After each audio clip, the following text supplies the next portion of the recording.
Welcome, Vibe Tribe, to another Wednesday night of Pipe and Hot Gnosis. We've got Slick Dissident here, as always, and the Placenta Sensei himself, Kurtis R. Kallenbach. Kurtis R. Period Kallenbach. Kurtis R. Period Kallenbach. I got it in the text title. I got it. That period's important. Let me tell you. Yeah, buddy. Tell us about that. Why is that? Well, let's just jump right in. I know that you'll never run out of steam, so we can just go for it. The period. I did an entire podcast on that period. Believe it or not, people don't realize is that if I said Kurtis Richard Kallenbach or Kurtis R. Kallenbach without the period, there would be a middle initial or a middle name, but the period itself defines a left and a right rather than a left, center, and right. So the period actually ends, it defines two different positions rather than three. It also is a dot, and through their magic or their symbolism, that dot represents the dowry or the pellucid membrane of mom, the gift from mom. So when you look at it, Kurtis is my body, my biology, Richard, the spirit or the breath, the period, which R can actually represent Richard, with the period has the body and the breath as a living being. And it separates the living being, Kurtis Richard, or the body and the breath, from the fictional industrial property or known as Kallenbach. So the living and the dead are separate by using the period. You can't mix the living and the dead is what I'm saying. So you can't mix fiction with reality? Yeah, right. You can't mix fiction with reality. It's that simple. Yeah, Baudrillard called that hyper reality. And it's why so many people are convinced that the world is a simulation, because they're mixing fiction with their reality. Well, it depends. You have to define world. Because their world, that biblical realm or whatever you want to say, it is a fiction. It is in the mind only. But I'm looking at some rabbits running across my backyard. They could give a rat's ass about the fiction. They don't have any concept of the fiction. So reality and those fictional realms or those ideas, they don't have to they don't have to affect you. Put it that way. They don't have to affect you. You just have to stop playing. Well, Gabe, buddy, I'm gonna really lean into your questions and responses, man, if you're cool with that, because I know you've taken Kurt's work, inspired by it, and run to far places that nobody ever imagined. Right on. Well, I just want to commend you, Kurt. I know we've spoken before quite a while ago, and your work has gone to whole new levels, man. You have really developed this concept in a beautiful way, and I just want to compliment you because it's brought a light into my world that'll never go out. I'll tell you what. I gotta say, after 14 years, I finally have a smile on my face. I really, because of you guys. When people start to see what I've been talking about, it makes it all worthwhile. The first 8 or 9 years were hell, but right now it's absolutely fantastic. So thank you. I appreciate it. Yeah. Do you like my avatar? do you like my avatar? Do you see the lamb on the shoulders? Wow! Yes, it's Aries. Yeah, that's and if you're the amnion. Yeah, what's really, that's me. That's the people carrying the past. That's the people carrying the amnion. What's really weird is if you're familiar with any of Robert A. Heinlein's work, The Puppet Masters, when he describes the alien riding between the shoulders or at the base of the skull, he's actually describing almost to the T, the placenta. Wow. He describes the alien riding that person, and when he describes the alien, he's describing a placenta. Unbelievable, Robert Heinlein. Yeah. We come through all kinds of pop culture and fictional narratives and find placenta under every rock. It seems to be practically the only allegory in town. Rock and roll. Rock and roll. Oh yeah, let's Yeah, let's talk about your new book, Kurt. Let people know where to get it. The book itself is I call it a Pacific transcription. As a pacifist, it is a transcription of a podcast that Linda and I did, maybe maybe August of 2022. After that call, I listened to that call and I said, "Holy shit! Everything that will cancel this fictional narrative, everything's in that call." So I sent it off to have it transcribed, and I read it, and I went, "This has to be published now." So Darwin Meets God, the book that I actually sent to the publisher, I put that on the back burner and said, I want this one published right now, because this one's going to be a tool that can be used in court cases to terminate the fictional realm itself. So the book you're referring to now is called Right of Way, a Pacific transcription, and just the front and back cover alone is enough to terminate most cases around the world, because the front cover is the answer to the global cancer, and the back cover actually shows the crime itself. The back cover is so amazing. Have you guys seen the back cover? Uh-uh. I'll have to find an illustration or something for you, No, I and I'll got it, send it Kurt. to you, because the back, you got that? Yeah, here Yeah, we that go. back cover is amazing, man. I'm Yeah, you got the cut umbilical cord, and you have that white chalk outline of the missing man, and that's the crime scene. The man goes missing, presumed dead, and then they give a birth certificate to the remains, the human remains, that gives rise to a decedent estate, and that biology that's left behind becomes the trust res of the In God We Trust. So I mean, everybody claiming a birthday is actually claiming that human remains fictional position, that trust res, and the man goes missing forever. So yeah, that back cover is evidence of the crime. It's evidence of the mayhem. So thank you for posting that. Yeah, wow. I'm having fun That now. I'm really having fun now. So that kind of looks like the rock at the temple too. It's, I don't know if that was intentional, but it kind of has the same shape of the rock at the temple in Jerusalem. oh, you know what, and that's what people don't realize, is that the rock, the concept of the rock, St. Peter saying upon this rock, Plymouth Rock, the rock itself is the placenta. In fact, if you look up stone or rock in Webster's, it actually says threshold. It's a threshold, and that's the difference. I mean, knowing these words is how I got where I got, and people just have to understand this is easy. This is really easy when you get all the way there, and we can end this thing right now. Yes, sir. Yes, sir. There's so much meaning to all those words. The threshold is like one of the most meaningful, rich terms I've ever learned. It's so fascinating, and it's interesting. You said the answer to the cancer.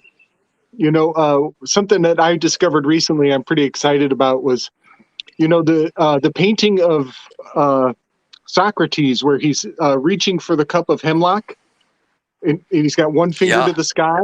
It's a very famous painting. That's actually a cosmodrama.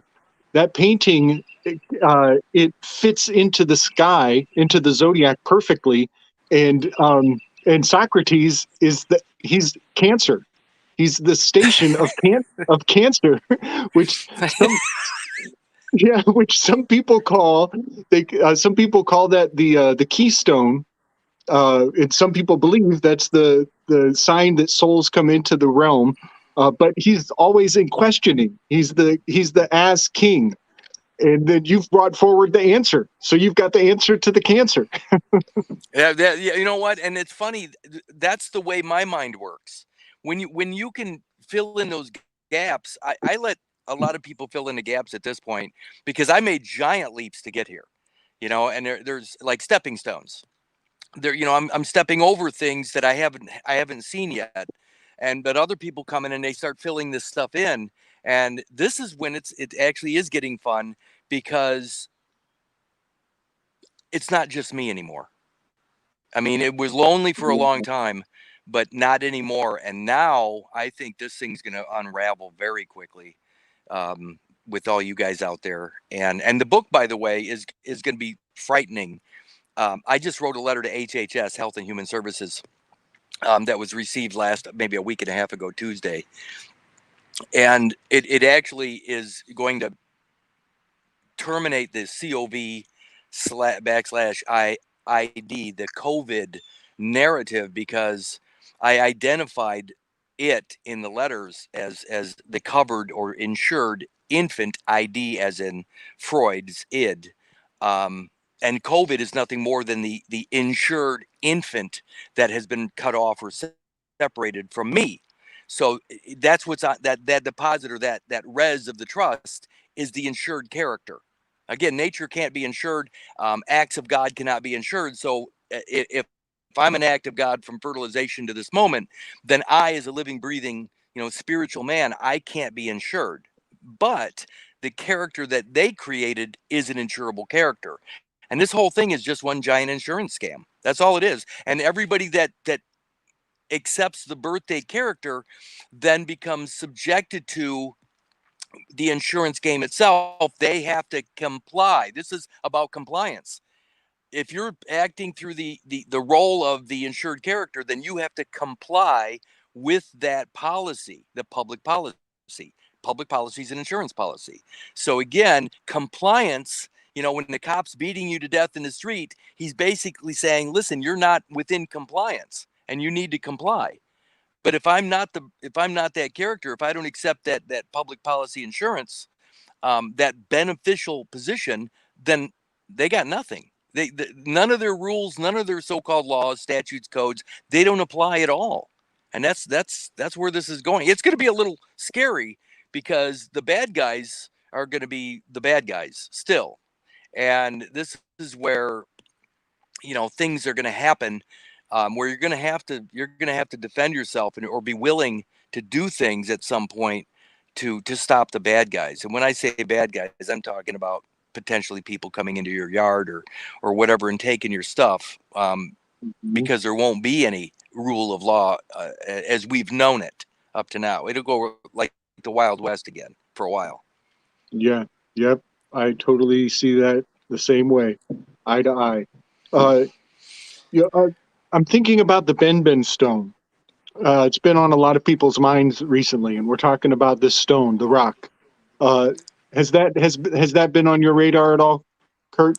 About the Ben stone? It's like, some people say it's referring to the beneficiary, the Ben. Yeah, and again, in reality, if a beneficiary exists, I cannot. Again, the way they've designed the system is that a decedent estate is in play, and if a decedent estate is in play, then I can't be here. So again, if you're out there trying to claim a position as beneficiary, you're basically negating your own existence. And so I'm railing against any of this stuff, because I am not the beneficiary of anything. I'm the owner of this, so that makes even the idea of equity is out the door. So there's nothing that they're saying that is of interest to me. Nothing that's going on in the world is of interest to me, because I prefer to be in an ownership position over my biology and the product of my biology, rather than an agent over some property that's held in trust. That I'm not going to go there with people. I'm not going to do it. I can't, because it's not true. I said something to my wife earlier today that it's either all true or not true at all. It's either all true or not true at all. There's no almost true. There's no sort of true. If it's not true, it's not true. And that decedent estate cannot exist if I exist. It's that simple. So, no thanks. So funny, and even like decedent and decadent. It's like we're in an age of decadence that clearly has to, go back to the Wild West for a little while, so we can build up in truth.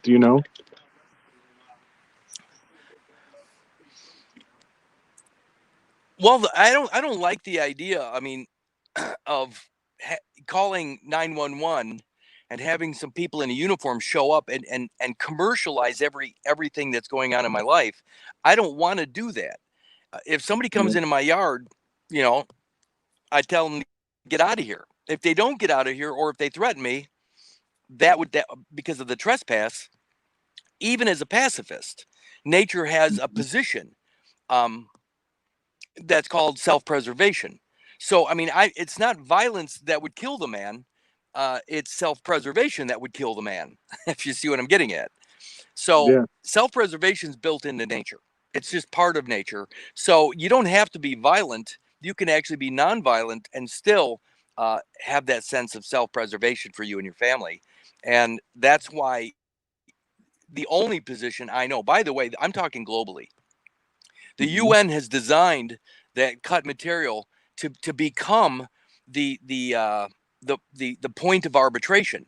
When that third person is in play, it becomes the peaceable position. But it's already my biology. If they didn't cut it off, if an act of mayhem didn't happen at the port of entry to the world beyond the womb, I would have been delivered. I would have been delivered whole. And had I been delivered whole, there wouldn't have been a piece of me out there separate from me that gives rise to a war over that position. So the UN is using that. They use the word measure. They're using that measure as a point of arbitration, or a way to keep the peace. But they created the war in order to offer peace. They actually created the war itself to then give you an opportunity for peace. When I've been peaceful from the beginning, had they not cut me apart. One last thing about that, the cut. The cut is also known as a FAULT, a fault. So when you agree to the birthday, you are literally at fault. Think about that. It's not my fault. Well, yes, it is at that point. By you claiming the birthday, it's your fault. What's weird about that is that from fertilization to this moment, at fertilization, you're innocent. And if you're innocent at the beginning, at the alpha moment, you would also be innocent all the way through the rest of your life until proven guilty. So innocence, your own innocence, begins at fertilization. So I've come up with this very simple equation that fertilization equals innocence. Birthday equals guilty or not guilty. There is no innocence for the birth certificated character, because the birthday itself is original sin. So there's no chance of innocence. So again, when you go all the way back to the beginning, the origin, your godly origin, so to speak, called fertilization, that's where innocence is located.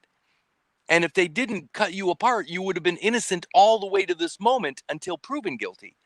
But the birthday, the original sin of the birthday, doesn't even allow for innocence.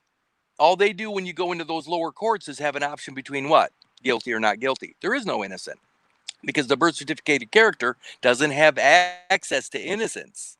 That's what for you're that saying right child here of is God really left crucial. I want behind. to rewind on this moment for a second. It's like listening it's like to the whole angels system is sing. designed where you're describing how by design, like everybody that identifies with the birth certificated legal fiction personhood is, in the eyes of the system, requiring correction by default. And it's just a matter of how, the priority of who needs more correcting is what winds up some people in jail and other people in the open air prison system that is, normal commerce, right?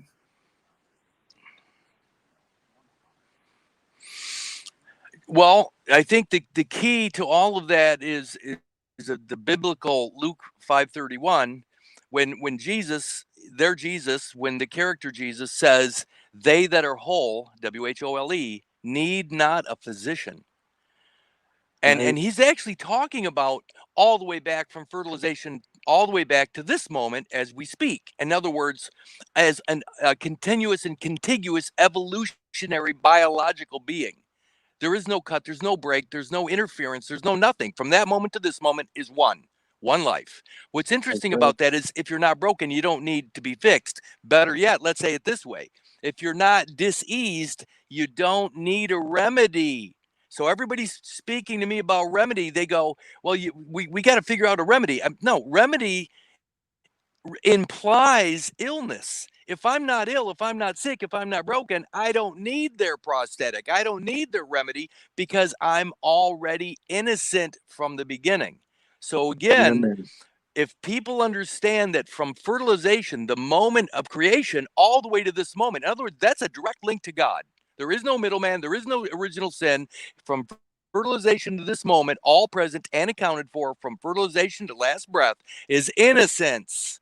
But the moment you claim that fault, that original sin of the birthday, the fig leaf, the moment you claim their figure leaf, their page, their figure page, their Yep. birth certificated figure, that original sin only allows for guilty or not guilty in their lower courts. It's that simple. Yes. You know, I want to kind of reinforce that UN using the term measure. You know, a lot of people get that inscription on the Temple of Delphi just just wrong enough to kind of miss it. I prefer the translation, "Know thy measure," and all things in moderation. And the third one is surety brings ruin. Surety brings ruin. And these little nuances, Insurance. yes, these little nuances to the translation, I think people are missing just enough to not catch what reinforces your statement that the UN is using the term measure. And here we are talking about becoming a surety to a dead entity fiction. So the And the Latin there, UN, Gabriel, of we're talking surety about brings ruin. international. I'm just Right. gonna throw out there that the Latin of surety brings ruin from the Bible could also be translated as a pledge is folly. Nice. You know, it kind of adds some context to that, what they really mean by surety, you know. Man. Well, I don't. It's okay. What's interesting is I don't care what people are doing. Again, if everybody, what's that old saying that I learned at Star Trek? It existed prior to that, but you know, in an insane society, the sane man would appear insane. If everybody's sick and there's that one healthy guy, he would appear to Yep. be the unhealthy one. And ultimately, this I have you guys read my letter to HHS yet? Not the most recent one. You want to bust it out? Oh yeah, yeah. You need to look at that because I think it's the greatest letter I've ever written. How recently? Did you say it was like last month or something? Ever. Yeah, he received it last week. Okay. Okay. But it's out there. It's at my Facebook page. Is that the only I place where post it we every day can like almost really now get because updates I on figure if what you're people doing?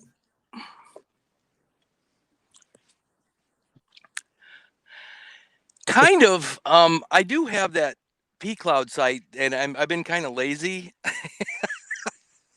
I have a lot of stuff, but I haven't loaded it lately. The best stuff, if anybody wants to hear my stuff, the only place to go is Buzzsprout, New Word Order.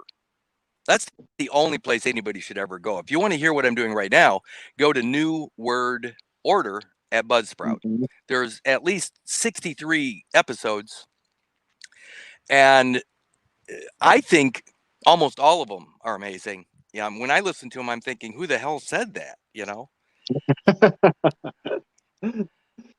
how did Uh, I how did I know that? uh-huh. So I, yeah, go ahead.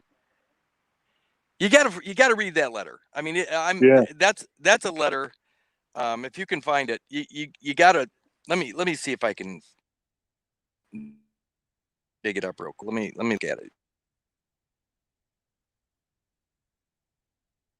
Yeah, I I'll love do that with listening. you. I'll see. I'm gonna go look at your Facebook. I just I, never use Facebook because I'm in Facebook jail perpetually, so it feels pointless. I was listening to the show you did last night. I was cramming before this one, and I just love how consistently you are removing presumption. Like so much of what our words are still habitual to the old paradigm. And I just love how consistent you are when the person says something, you're like, nope, nope, nope, that's not really how, nope, nope, nope, nope, nope. And eventually, you're like kind of sculpting a new way of seeing for people. And it's very helpful. And I love that. You there? And I just love being an eavesdropper in these conversations, catching how easy it is to misspeak.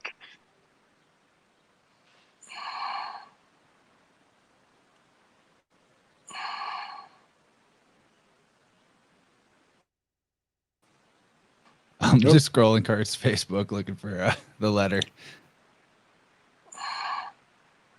I hear a Darth Vader. I don't hear Kurt. Same here. Yeah, they got him. Seemed like we're having a little bit of a delay issue too. Hey, can you guys hear me? Yeah, we There you can. are. I can't hear you for some reason. Well, maybe try. Oh well, I guess if you can't hear me. Is there anything I can do to hear you? Should I log back in? Yes. Yep. Yes, sir. Should I? Okay, let me get out of here and I'll log back in. Yep. That'll do it.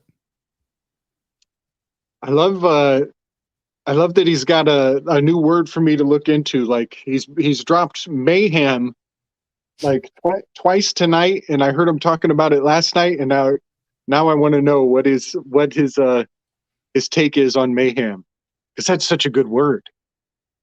Well, if you go to the old dictionary, the 1828, you type in mayhem, and it just takes you to maim.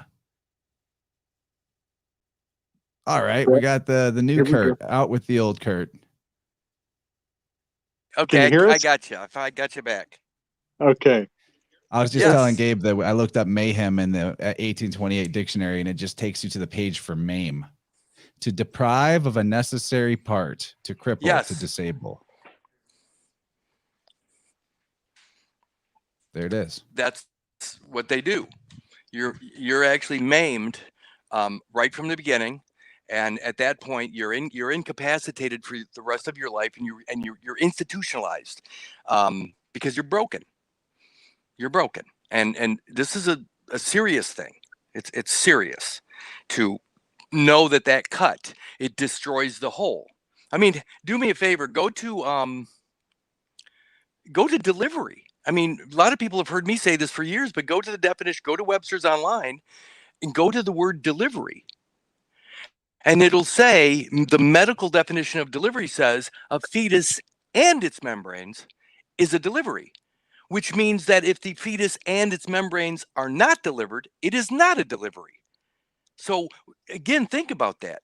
It is when you hear people say and deliver us from evil, they're actually talking about having somebody deliver you or the rest of you, the rest, residue, and remains of you to make you whole again, because they didn't do it at the port of entry. So they maimed you up front, and then they say they're delivering you from evil with this character, this amnion Jesus fish character. They're saying that they have a hand in delivering you, when in fact they destroyed you at the port of entry. This is big. You know, it's interesting how that word is such a acronym, or like an anagram to devilry, which is a word that also refers to being an attorney. Devil masters. Right. And there's two fish. Like the Pisces is two fish. It's a twin fish symbol.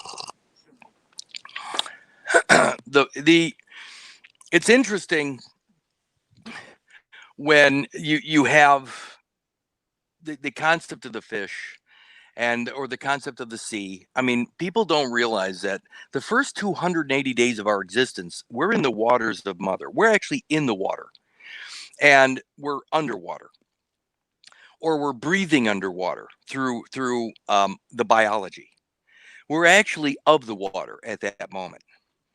And then with the same amazing biology, we evolve to the point where we can come out onto the land. This is so Darwinian. Think about, I mean, they talk about, that creeping from the waters and crawling up onto the land and turning into this character or that kind of beast or whatever. And then finally, thousands or millions of years later, you're walking upright. And yet it happens in less than what, a year and a half? It all happens from a single cell in the waters, the muck and mire of mom's waters, and a year and a half later, you're walking upright. The entire evolutionary process in a year and a half. Unbelievable. It's so funny. And yet, what they? Yeah, go ahead. Well, it's funny because like I take offense to the idea of Darwin's evolutionary theory, but it's not. I can't throw the whole thing out because you need the bathwater too, because it is true. There is evolution in the 9 months that's Right, missing. But when you hear Darwin, when most people hear Darwin, all they can think of is monkey to man. Right. That's not what I'm talking about. I'm talking about evolutionary process from a single cell to a multi-trillion cell universe, which is what I am right now. That's all evolution. It's so profound. All present and then accounted how about for. The generations? That should be the mantra of the world. Yes, sir. Yes, sir. So I found that letter, the most recent letter I wrote, and you guys already know that every recipient of my letter has resigned. Everybody, and I even say that the president resigned because the president of that company or the president of that United States or whatever it is that he's president of. Remember that, I mean, he didn't take office after the November election. Everybody said he won, and everybody said Biden stole this election. And by the way, I don't vote or any of that nonsense. But my point is that he didn't retain office. He never came back. I think what he did is he basically just decided not to come back because he had too much information, which was evidencing the crime itself, and because of that, he lost his plausible deniability. So if anything, he was going to let Biden take this shot, because I didn't send a letter to Biden. I sent it to Donald Trump, and right. I think he knows enough right now, and I think he's actually, he calls himself a Christian or whatever. By the way, Christianity is not a problem if you understand fertilization. If you understand the amnion, if you understand science, you'll realize that Christianity is nothing more than a narrative that for believers. I don't require any of that because I have the knowledge of creation, which is fertilization, and so I'm beyond all of the requirements for a middleman or a shepherd. I don't need any of that. By the way, I feel closer the meaning to of God Christian in reality from the Greek than I ever have. That word or title only meant originally good man or good fellow. Good fellows. It's funny because that's what they call them. Good fellow. But remember the definition. And the definition of good or goods is unborn of animals. So the unborn version of you is exactly that. Yeah, no doubt. So now you got this aborted version of you, the unborn of animals, which is that Christ mass, the unborn mass, the Christmas or the Christ mass, if you want to pronounce it properly, is that human remains left behind. And of course, that's the sacrificial part of that religion. The amnion or the lamb is sacrificed because if you think about it, the part that surrounded you in the womb is your boat. When you no longer need your boat, you leave the boat back there in the hospital, and you come out onto the land. That boat got you here. That ark, I call it the ark, or the Ark of the Covenant. That boat, that vessel that got you here, is then presumably abandoned. But yet it can never truly be abandoned, because you're still using that same biology. So even though a piece of you was cut off, and even though a piece of you was left behind in a hospital, that infant biology is no longer necessary, but it's of the same DNA as the DNA you're using today. So if you really think hard about this, you're still using that information. You're still using it, which means And even the Kurt, material cut off of you was never abandoned. And if it's not abandoned, yeah, go ahead. well, you just brought up the ark, which is at the core of pretty much every mythology and religious system, is some version of the ark and the flood. But where does the ark, where do they abandon the ark when it's left behind? They depart from the ark, Mount Ararat. So what that is like saying, they left it at Ararat. It was an error to leave it, you know.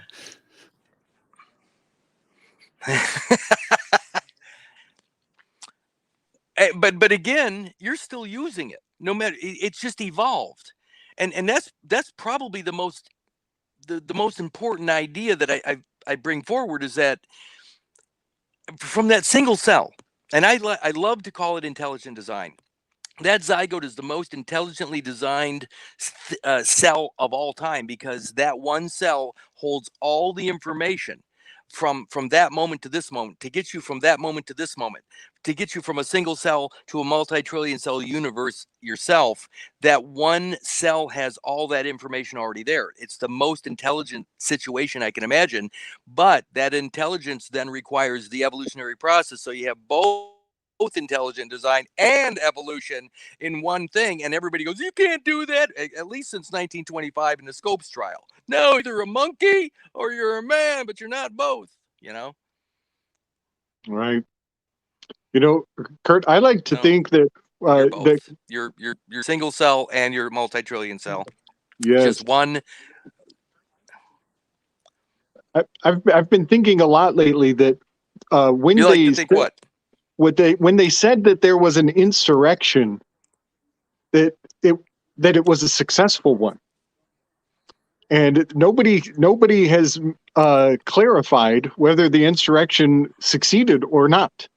And so, you know, they make this accusation that something happened there, that there was a change of power construct, and it thus far has not been resolved. And I just think that there's something about, there's a unconsummated disclosure to calling that a moment of insurrection. And it would be really fascinating if there was something in the definition of that word. Well, just think about the word insurrection. Insurrection. So is it like, you know, rectifying something wrong with the whole insurance system? I don't know. Just thinking about it. I feel like there's something there. I guess there is, but basically they're saying there's a change in government. Yeah. There's a change in government. You're actually overthrowing a government. But what government is it that's being overthrown?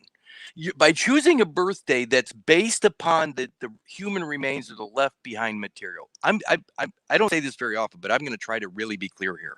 And you guys can hear me okay, right? This is so stinking important. I'm gonna see if I can make sense of it. All right. So the entirety, the biological estate, all of it is in that single cell zygote. And as it evolves and subdivides within, let's just make it very simple. You have the baby, the umbilical cord, and then all of that extra embryonic material. It's still all the same thing, but let's just pretend it looks like three things: the baby, the umbilical, and the extra embryonic material. Now, when baby comes out of the womb in full view, in the present, what do? They clamp and cut the cord. But remember that the rest of baby is still inside mom, not in view. So you have the born, I'm going to use terms that people understand. You have the born baby, but then you have the unborn still in the waters of mother, still attached to the wall of the uterus. You got two positions. You have a duality that's created by the cut itself. Now, here's the most important part. The government of that remaining material, what is the government of that material they cut off or that is presumably left behind? Well, the government's supposed to be your own mind. But that mind got cut off when the baby was severed or separated from that material. So the left behind material has lost ability of self-government because that self-government would have been the baby had it all been delivered as one. So the baby is the government. The umbilical and extraembryonic is the rest of baby. But when they clamp and cut the cord, they actually cut off the government of the rest of that material. Now you have an open-ended cord that is lacking a government. And that open end of the umbilical cord can be plugged into, I don't know, let's say a 1789 constitutional government, or maybe the Vatican, the religious governments, because that's what happens. The baby is self-governing, and he's supposed to be self-governing over all of his estate. But when they cut off that umbilical cord, the rest of the estate then loses its government because it loses the baby. The baby is the government, or the man that the baby grows into. So the material that's left behind is lacking a government. That birth certificate person has no government because the mind of that government was severed at the port of entry. So think about that. They can plug that umbilical cord into any government now. It's an open end because its government has been cut off. Well, that's why when you have knowledge of the rest of your biology, you can actually claim self-governance over that biology because you haven't forgotten it. Again, my people shall perish for lack of knowledge. What is that knowledge? It's knowledge of your true godly origin, which is fertilization. When you know that fertilization is your origin, you have not forgotten the rest of your material. So now all of your estate is governed by you instead of some constitutional government or corporate government or religious government. Does that make sense? Think about that. Yes, Isaiah sir. 9:6, and the government shall be upon his shoulders. There it is. So now what? What about the material that was cut off of you? Well, it's no longer governed by that, is it? It's governed by something else, somebody else, some other entity, some other corporate situation, whatever. It doesn't matter. It's not you. Oh my gosh. It's Okay. huge. The government shall be on his shoulders. It's kind of funny, isn't it? It fits so well. It fits so well. So I'm doing a very interesting project around Plato's Republic, Plato's Symposium. Plato's name, that's actually his wrestling name. It's like his celebrity wrestler name, and it means broad-shouldered one. And I see him, he's very correspondent with Atlas, holding the firmament or the orb on his shoulders. But he also is in the 9th position, correspondent to Pluto, Virgo, and Pluto also means the tiller, the plow, the controller, the governor. So many things correspondent with the number 9, Plato, and Virgo. And in Virgo, there is a little constellation that is very nearby. It's Argos, which is the ship. It's the boat constellation, is in that position of number 9 as well. All of which is all kind of consolidated. Right. It's such a fascinating way. So would you think that the regrafting of the placenta, of the umbilical, onto another governance, would that be like a republic? Would that correspond with the word republic?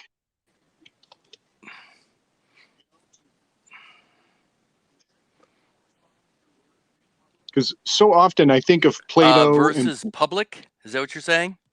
Yeah. Because I I know that our government is based on these Greek systems, this Plato's Republic, and I just think it's quite fascinating that this kind of Shanghai or this hijacking of the placenta and plugging it into another governing body just seems to have a strong correspondence to the Plato's Republic. Plato, by the way, is an anagram for tulpa.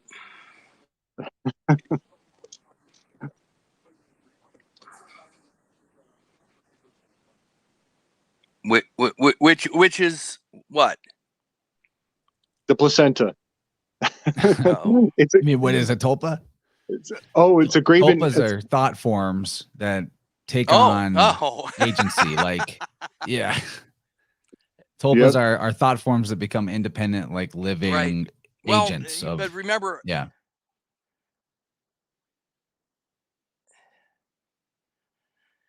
Yeah, that's a problem already. The concept of agency, you know, I think of it differently when somebody speaks of agency. By the way, if you go to Enion, or if you understand that that's the body bag that surrounds the womb, and you go to the word sac, SACK, or better yet, SAC. If you look up SAC, what's interesting is it'll say it's short for sacrifice, but it also says it stands for SAC, as in special agent in charge, a SAC. And what's interesting about special agent in charge is that Jesus character, and that is born to the birth, Isaiah 9:6 again. That's the agency. They're actually saying that everybody that understands this birth certificated character, it's the status of a priest. That's a priesthood. We just don't know how to use it.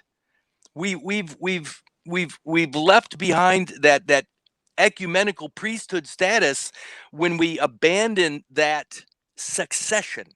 The cutting of the umbilical severs the tie, therefore there's not a succession. So you lose That's that awesome. priesthood status in an ecumenical economy, and you're without status in that. Yeah. Are you possibly like a little far from your internet?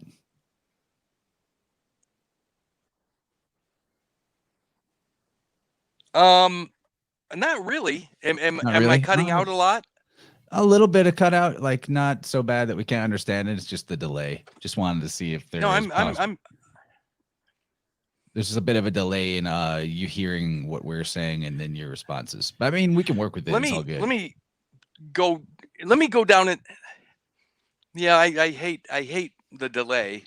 Let me see. I mean, is it better now? Seems like it. Yeah, you No? respond and we'll know. You're right. Yeah, that's much Is better. it better now? Yeah. So what you're talking about though with that Jesus well, I mean, character, it's pretty good right now. So let's try this. I think it's pretty good right now.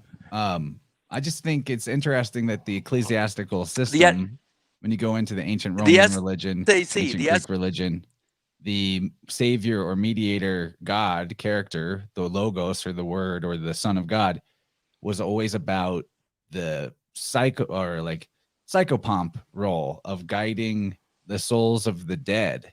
And, you know, that's what we're talking about here when we're talking about these remains of the dead. You know, they call it the manes or the manes, and it's the ghost or the shade or soul of a deceased person. And, you know, and that connects us to the commerce in another way too, in the sense that the horse has a mane. The horse is a occult symbol of a ship, and you know we're talking about the ship that you came in on. Anyway, I just think that's a big part below the surface of everything, is that this occult priest class that is masquerading as a secular government and a secular legal system, it has always been structured around and designed around that they were the ones who guide the souls of the dead to where they're supposed to go, or something along those lines. And they've sort of just expanded that role and given living men and women the belief in a dead fiction that they can guide, you know?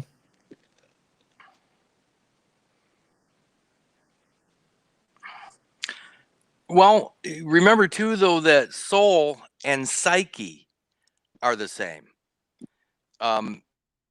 There's a direct link between the concept of soul and psyche. Now, think about that. The psyche is nothing more than the mind itself. And if my mind chooses to believe in a birth certificated fictional position, that I have ultimately then sold myself short. I've sold my life, my story short. If my life story begins at fertilization and ends with the last breath, 81 years outside the womb, but I sell myself my story short at the port of entry. That, I mean, what people don't realize is that by buying into that cult or that birth certificated character, my mind is now, my soul is now in that decedent position. I always say that the birthday is the greatest implant of all time. People are worried about getting a chip in their wrist or somewhere in their forehead or whatever, but that the implant is an idea. And that implant's already in everybody's head. They don't need to put a physical chip or anything in anybody, because the birthday is a chip off the old block. Think about that. The material left behind, look up the definition.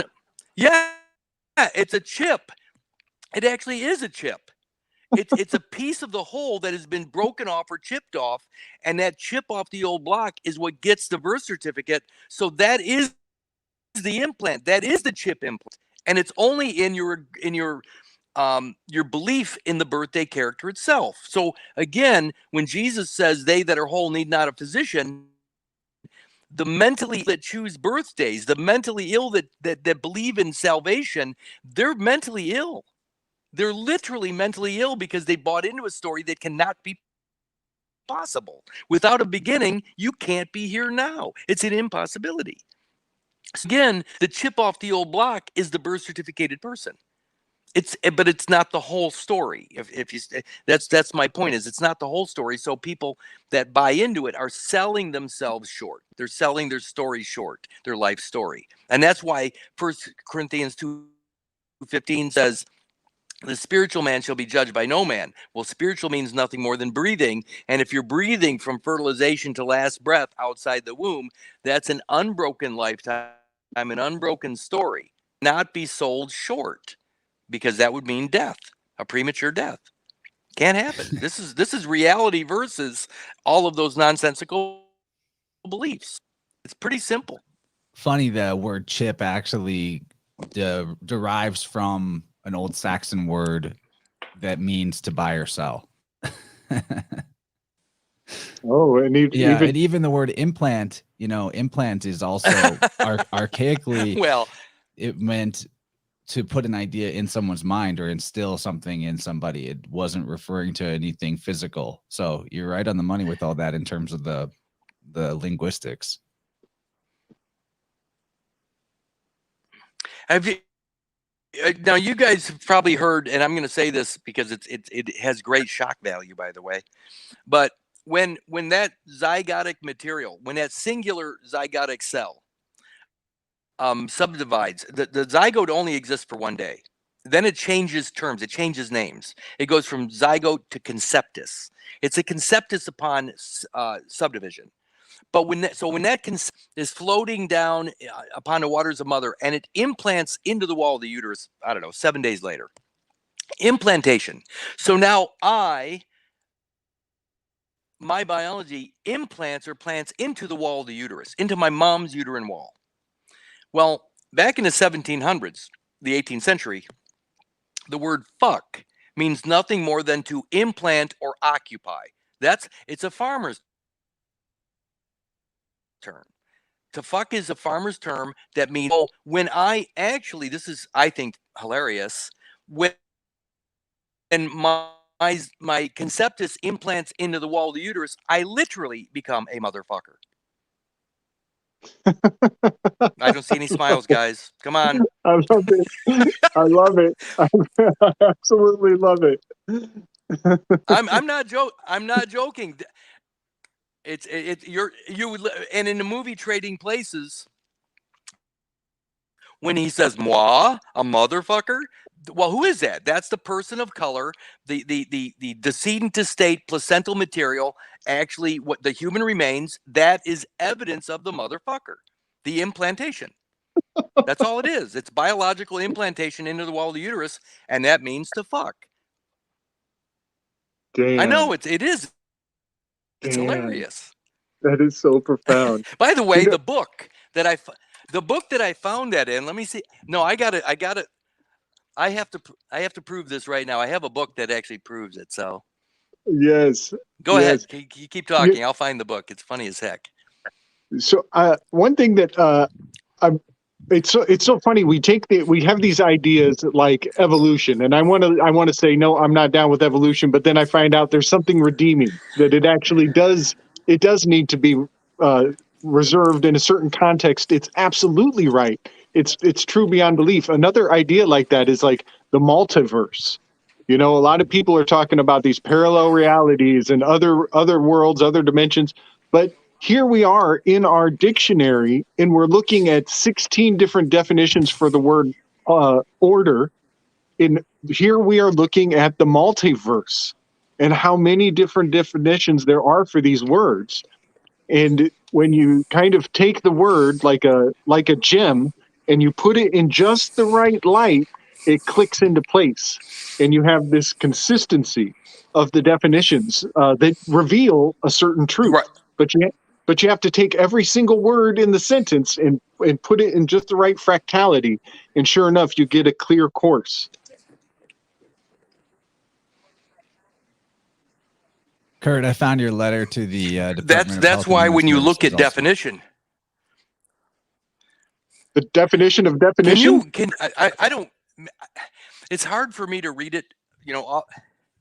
Yeah, you want me to read it? Yeah. Well, but the definition of, yeah, I do, but I want to just, how I arrived at all this is by taking a word and looking at all the possibilities, all the potential definitions, and say to myself, wait a minute, the guy in the courtroom, the attorney using this word, has all of these opportunities. And then if I choose one of those opportunities that is most detrimental to me, and I take that definition and I define that word, and I can see another whole lot of definition or opportunities of that word, and I keep chasing these definitions to the point where all of these definitions tell a story. And that's what you're saying. It's a fractal. It's a fractal. The story or the narrative can be unraveled by learning the definitions of these words or seeing how they can apply in a negative way. So, I mean, that's why this is amazing to me, is that all of Black's Law Dictionary is telling one story. It's telling the story about a cult that is made up entirely of decedent estates. It was created in 1891, and it was created specifically for the community of dead bodies, a sort of Potter's Field. That's all this is. America's one giant ass Potter's Field. So, wow. Go ahead, read that letter, because I think that letter is the greatest letter written in the last 250 years, because I know what it does and how it actually works within the Declaration of Independence, and the fact that it identifies the whole man to the point where they can't get past it. They cannot get past that letter. At no place in the world can they get past that letter. So if you want to read it, you probably read better than me, Kurt, yeah. Can you see me on your screen pretty well? You see it? Kurt, can you see me? Yes. Yeah, I can. Okay. Can you make me big, Chance? I want to share this. I want to share the card that is. So this is the Hermit card in the Thoth deck. It's a particular tarot deck, but this is the card for Virgo, and it is a giant tongue. And it has this lamp, this light, but it's card number 9 as well. And so what we're talking about, language and the power of the tongue and navigating, steering through the course of the multiverse of all the meanings of words. Do you see the paper boat? Can you see the paper boat on here as well? That's the Argo that is the Argo constellation. It looks like. And there's the sperm too. And there's a little sperm in the corner. And here's a tertium quid. Oh, no way. No way. You know the shape of that boat, by the way? In Stephen King's movie It, that paper boat that floats down the curb and through the rainwater and goes down the sewer. Yes. Yes. Yeah. Spot on. Yeah. And it's down and the it's sewer. Yes, and it's a paper boat. It's a paper ship, right? Right. In the name of that boat in Greek is the Argos, and I've just learned that argon is it's a noble gas, number 18. 1 + 8 = 9, and argon in Greek means slothful or lazy. So I thought I would just put all that together, that there's a lot going on with this card, but I just figured I'd bring that into the conversation while we're talking about fractality of language.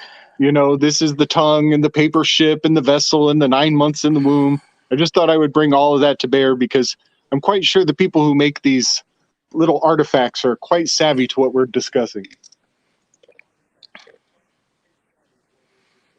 Well, the neat thing about what I'm trying to do is by pointing out absolutes. I mean, from fertilization to last breath, that's one life. That's a lifetime. One, without fault. The neat thing about that is it doesn't matter what their story is. It's completely outside of all of these things, whether it's the tarot cards, whether it's the sky clocks. It doesn't matter what they want to relate it to. It's outside of that. Again, I always joke about the squirrels and the trees and the birds. They don't give a rat's ass about any of these stories. You know, they're outside of all of these fictional jurisdictions. And so are we. We're outside of them too. As long as we don't fall, fallen man, don't fall for them. We have to just know the truth and just live according to the truth. And then let them guys have fun with the rest of the people that choose to believe. I choose not to. It's that simple. So you want to read that letter? Yeah, dude. Let me get it pulled up so that people can see it while I read it. And here we go. All right. There's a front back to it, but remember that. Remember what? Yeah, I'll start when you tell me that. Now, remember that HHS, Health and Human Services, prior to 1979, was called Health, Education, and Welfare, HEW. What's the definition of HUE? Oh man, and yeah, I think I talked about this to you in a previous conversation, but we know what the definition of hue is. It's color, it's a cut, it's all that. But then, you know, in the ancient Romish or the ancient Greek religion, before they came up with the Vatican version of things, or the rebranding that happened around 2,000 years ago, supposedly, Bacchus. Whenever Bacchus, who was the savior, Mercury, Jesus figure of the Greeks for a long time, when they would write his name in in Greek, it would be it transliterates into English as Hugh.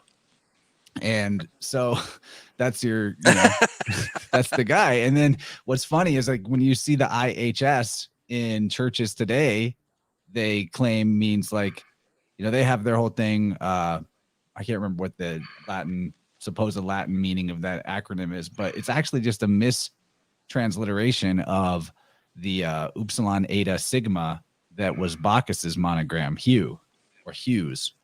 So yeah, that's that word has a lot of loaded gravy in it. So, and I think that's also part of the Jesuit symbol, right? Yeah, exactly. Yeah, yeah. IHS, They're yeah. repping the monogram of Bacchus. Dionysus. And by the way, that symbol, if you look, yeah, and if you look at their symbol, it actually looks like the sperm surrounding an ovum, which is also the same as the Smithsonian. I mean, these guys are using all the same symbols. Yeah, and then even in the mythology of Bacchus or Hughes, they had all the story of people being torn apart at Bacchic orgies, like torn into pieces, hewn, right? It's all in the mythology too, in the story. Right. Well, that's where the chip off the old block begins, at that orgy. The chip off the old Bach, the old Bacchus. Yeah. There you go. All right, read that thing, man, because this I'm blown away by that thing myself. I mean, it's hard for me to believe it only took me a couple weeks to write. Wow. All right, here we go. It's 2 pages. Dear Secretary Becerra, the federally protected health information, PHI, held by covered entities, COV, falling within the purview of the Department of Health and Human Services, is the direct result of medical mayhem and the subsequent incomplete delivery of one's infant biology in its entirety. It should be noted that in the U.S., mayhem is both a felony in both state and federal jurisdictions. Mayhem, needless or willful damage or violence, willful and permanent deprivation of a bodily member, resulting in the impairment of a person's fighting ability, willful and permanent crippling, mutilation, or disfigurement of any part of the body. The medical definition of delivery, the expulsion or extraction of a fetus and its membranes. Said biometric measure,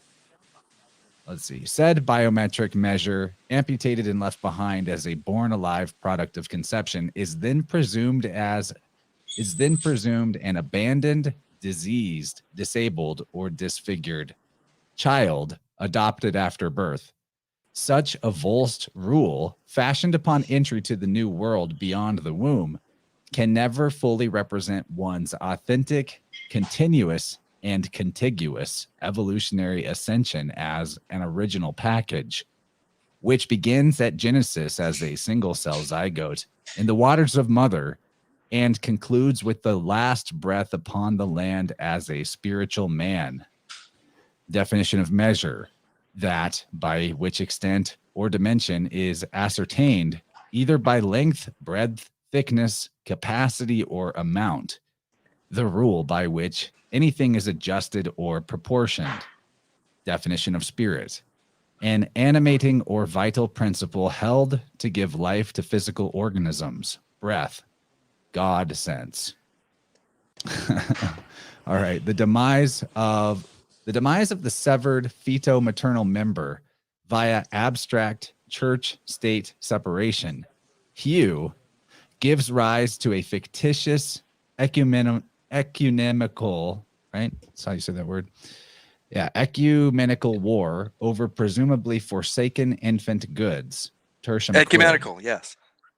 Inconsistent with the faultless natural equity and right of way precedence of one's original non-reducible godly estate, as well as the right of the people peaceably to assemble, per First Amendment of the U.S. Constitution. War, defined as a struggle or competition between opposing forces or for a particular end. Goods, every species of personal property, the unborn of animals, growing crops, and other identified things attached to reality as fixtures. Any birth certificated modification of an indigenous baby is an act of war or genocide, as it takes into account only a particular terminal end, decedent, of an unsuccessful delivery, abortion, upon the continental United States, and not one's entire godly estate delivered as a whole. See Chapter 12, 67th Congress. At the international level, it is trafficking in persons, The moment the feto-maternal organ, known as the placenta, jus cogens, is removed with one's consent being irrelevant. To wit, protocol to prevent, suppress, and punish trafficking in persons, especially women and children, supplementing the United Nations Convention Against Transnational Organized Crime, says, A, trafficking in persons shall mean the recruitment, transportation, transfer, harboring, or receipt of persons by means of the threat or use of force or other forms of coercion, of abduction, of fraud, of deception, of the use of power, or of a position of vulnerability, or the giving or receiving of payments or benefits to achieve the consent of a person having control over another person for the purpose of exploitation.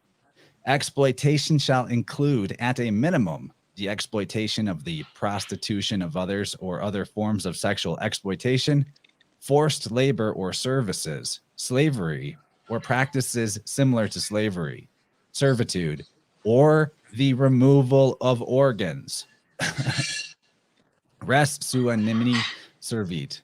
One cannot have a servitude over his own property.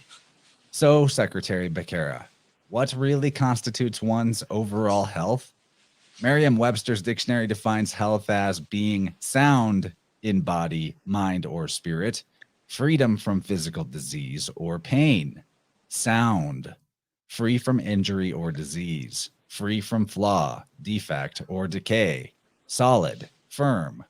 And according to the biblical Jesus at Luke chapter 5, verse 31, they that are whole need not a physician.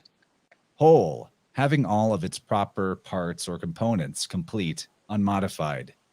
Unmodified, not altered or modified. Modified, to make basic or fundamental changes, to give a new orientation, or to serve a new end. Thus it is the whole man, all present and accounted for from fertilization to last breath, who truly evidences a healthy, self-governing, determining, supreme being, far beyond the scope of any fictitious salvation via baptismal prescription or fictitious salvage operation via citizenship prosthetic designed to remedy or reconstruct the mysterious Eucharist space-time deficiency, reduction, or surplus bundle indicated by a prior mayhem and subsequent omission, for nature abhors a vacuum, or vacui. Horror vacui, actually. Fictio chadit veritati. Fiction yields to truth. There is no legal fiction where there is truth. Finally, wow. Secretary Becerra, the federally protected health information falls within ex injuria jus non oritur as a product of violence. Disabling everybody equally by biometric modification is an injustice, not equality.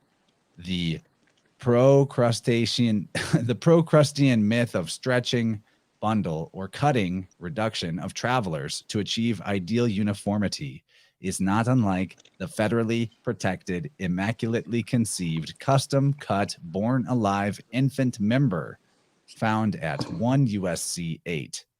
You must end the absurd COVE/ID narrative and protection racket today. It is killing people. Silence is acquiescence. Signed, Kurtis R. Kallenbach, pacifist. Note, I've included a copy of my book with this correspondence. Bravo, sir. Bravo, sir. Kurtis R. My favorite Kurtis R. Period. Callback. I think that the damn forgot the R. Here's. Let me that favorite line in that is that that biometric cut. It's not equality, or it's an injustice, and I think that right there, when they try to make everybody equal, and think about this, there is no equality in nature. There isn't any. So when they cut a piece off, say they cut an inch that umbilical cord and they save an inch of everybody. Now everybody's equal. There's an inch of everybody held on deposit. And now they're calling that equality. What's interesting about that is it's not equality. It's an injustice. And so the entire system is predicated on an injustice right off the bat. So what I'm doing is, because the world now is going towards this concept of health, the only thing that is healthy, the only way you're going to be free from all of it is to be known as WHOLE. That's going to be the only place to be, is to be whole. Everything else is going to be diseased, and they're going to punish everybody. I'm telling you right now, if you don't know your true godly origin, they're going to punish your ass. They're going to do it.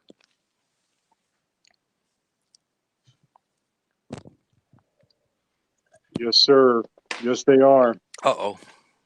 No, you're right, man. You're absolutely right, Kurt. Okay, I'm gonna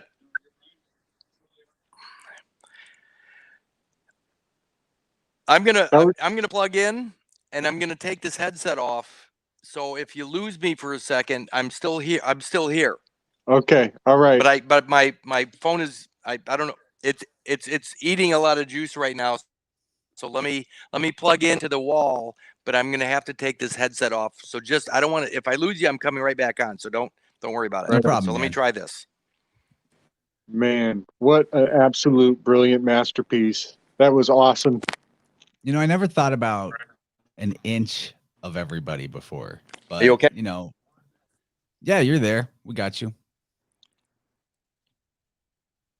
Yes, and I like your weave on the ink.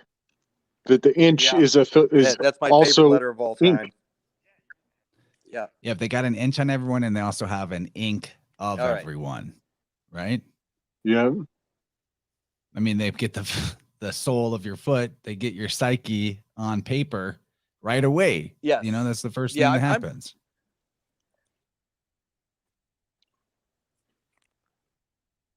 Damn it. All right. I'm good. I think you're good. Yep. So they received that letter. So now there's no plausible deniability. But yeah. Yeah. So that letter exposed COVID for what it really is: a covered infant, an insured infancy. That's all COVID ever was an insured infancy. The cut material. That's all it ever was. That's why they had you put on a mask, that corporate veil. That's all it was evidencing the corporate veil, a willfulness. So I imagine you sent that letter around very beginning of May or the end of April, based on when you posted that, right?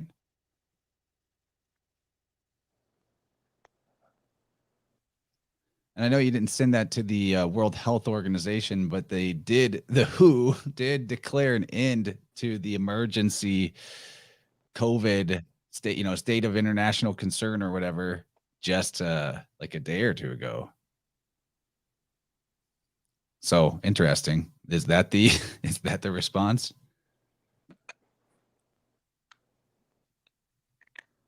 Yeah, they're going to get their own version of that. The WHO, World Health Organization. But I'm telling you right now that the banks don't have suretyship anymore. That was taken away from them way back when I identified the cut material, the sureties, as abortions. That happened March of 2020. So the banks have not had their blood sacrifices or their sureties since then, and that's why the world, the how to get the guarantors, the subscribers, the underwriters of their game. They're trying to subscriber that underwriter in their insurance fraud. We'll see what happens. Kurt, we might want to have you bounce out and jump back in again, just to resolve a little bit of the connection. All right. I'm going to read just a quick paragraph on Psyche here, because it's fascinating to me. I did not have that connection of soul and psyche being one and the same. This is the mythological Psyche, but You know, uh, when this is the Promethean creation myth, but Prometheus, he makes all the animals, he gives them all their powers, and and his brother, who's Prometheus's forethought, his brother Epimetheus is backwards thinking, looking back in time, memory basically. He gives out all the good stuff, and humans don't get their talent, their special gift. And so Athena has to come along, and she gives humanity a butterfly. She puts a butterfly in the head of humanity. And this is, I think, symbolic of the psyche, of the soul, but also epigenetic memory and our instincts that we inherit from our ancestors. So Psyche is the Greek goddess of the soul, and often represented as a beautiful woman with butterfly wings. The name Psyche means soul and butterfly in Greek, and was commonly referred to as such in Roman mythology as well. Though direct translation is anima, which is the Latin word for soul. She was born a mortal woman and eventually gained immortality with beauty that rivaled even Aphrodite, the goddess of love. Psyche is Psyche is known from the novel called The Golden Ass, also known as Metamorphosis, written by the Roman philosopher and orator Apelles in the 2nd century. In the myth, she was given multiple traits in order to be with her beloved Eros, also known as Cupid, god of physical love and desire, son of Aphrodite. The cultural influences of Psyche's story can be depicted in art dating back to the 4th century BCE. So I just find that fascinating that she is the consort of love. I'm thinking about now, psyche and soul and the cut and how long this system may have been in place, potentially way longer than just modern hospitals. So the Greek letter psi, it looks like a trident, right? Yep. But in the old alphabet, the Arcadian version of this, it's a line with an X through it, like the chord and the X as in cutting that spot, cut here. You know what I mean? And the letter psi or like just psi by itself, it means soul or life. Yes. And also we have the monogram of the Christ. The monogram of the Christ is often an X with an I up the middle. And sometimes it's because we do things linearly. It can be the X in the I or the I in the X. And when you put those together in a certain order, you get 9/11. And so the XIIX spell is a 9/11 in code. And all of that, I think, is pointing to the Coptic New Year, which is the Coptic cross of the Crux constellation, which is on the date 9/11. Huge weave, huge weave, all tying into the psyche. That's so fascinating. Brianna says, I'm just here for the placenta mystery. Well, like we've been talking more about the ecclesiastical schemery and the legal secrecy, but the placenta mystery, that is really worth having each of us our own relationship with that. I recap this particular opinion all the time, but I do think that just as our biological organism has soul or psyche, that then if there's more to our biology. Yeah, I don't know if my phone's breaking up because it's just not a good connection. You're sounding good now, bud. Yep, you're good. But yeah, let me to finish what I was saying here is just that if we have this spirit aspect, this animating force or principle that don't realize is the fetal maternal. Oh, go ahead, Kurt.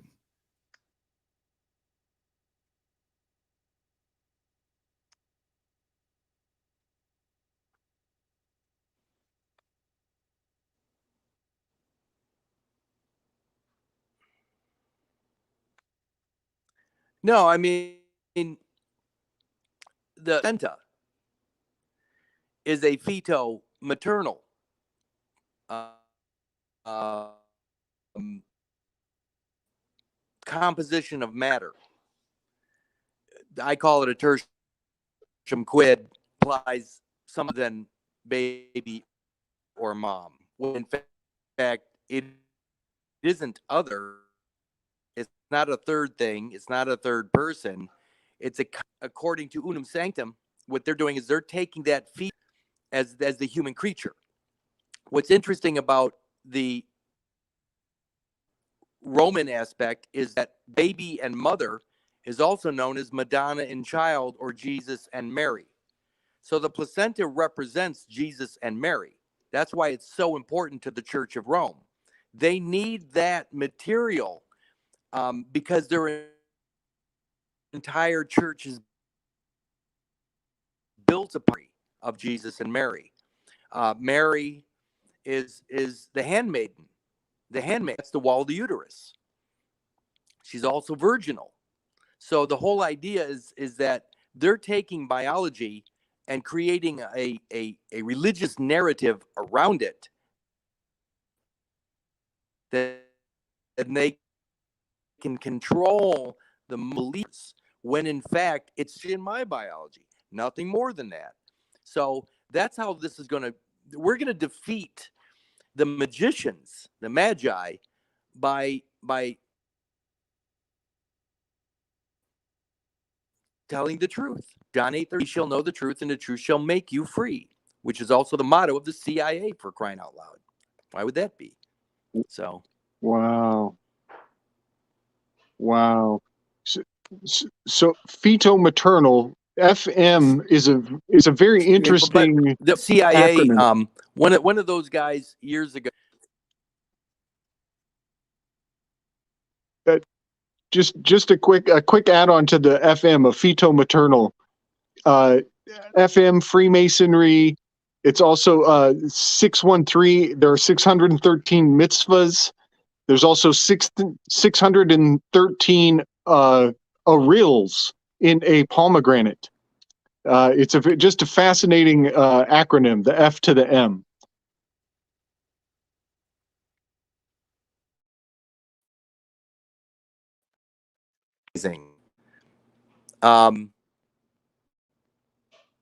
But that's the rock. That's the rock. Yes. Can The you right. So Kurt, we might get a little, yeah, can you disable the camera? Because it looks like you just have the camera on, but there's something like a sticker over it, but that might help with our connection if it's not trying to also upload the video component that we don't need. Oh, yeah, let me see. Yeah, it went away for a second, but now it's back on. There should be like a stop cam button somewhere in your interface. Ah, shit.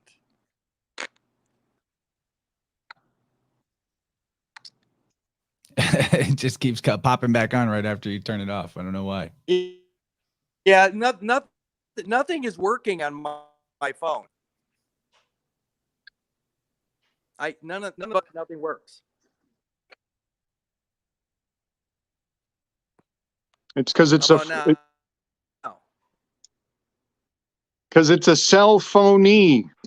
It's a phony self. It's a cell phony. Well, you know, it must be, you know, just the last little kicks of Mercury in Gatorade. Yeah. It's Mercury's mad at us revealing the secrets of the psychopomp here.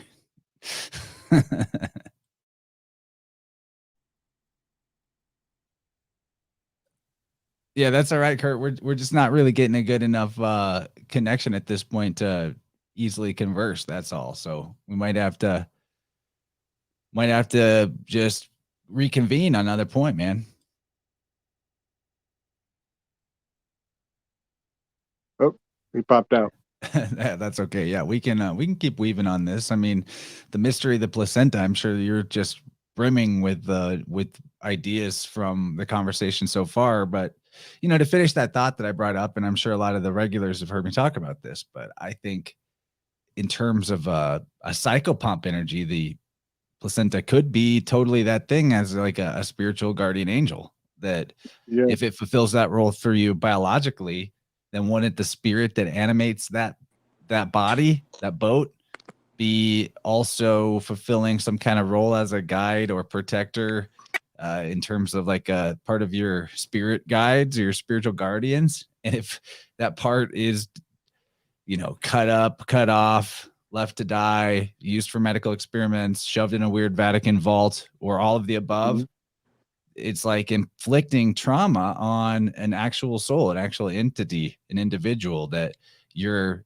entangled with energetically.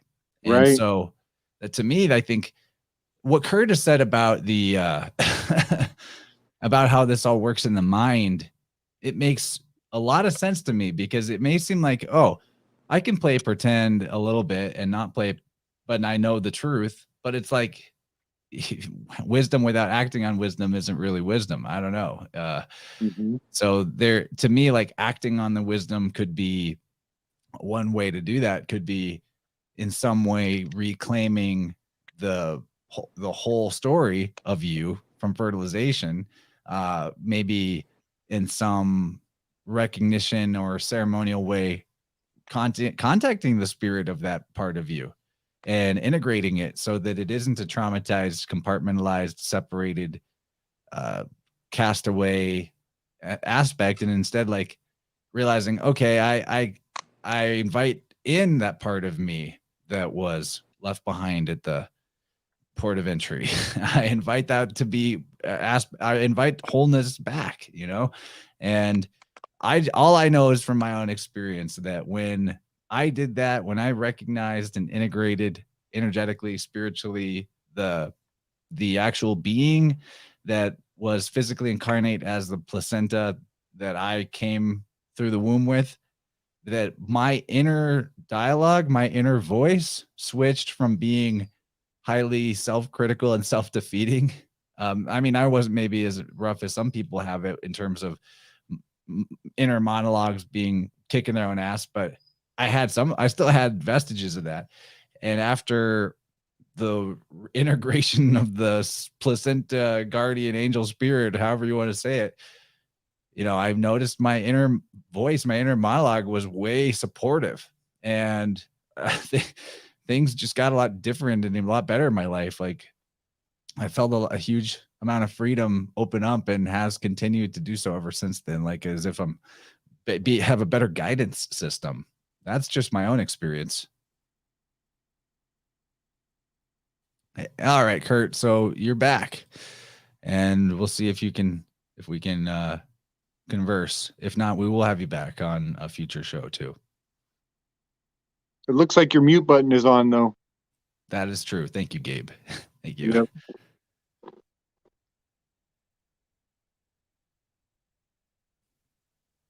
All right. Well, Gabe, we'll just let you rock with what I just said until we get Kurt back. No, I totally agree. Like something on the private side, doing your own, coming to Jesus, your own chapel perilous, your midlife. Some people are lucky enough that it's not the middle of their life. I just coincidentally came into this right at that age. I'm right in my ripe 40s. For those of you who didn't notice, I earned the silver.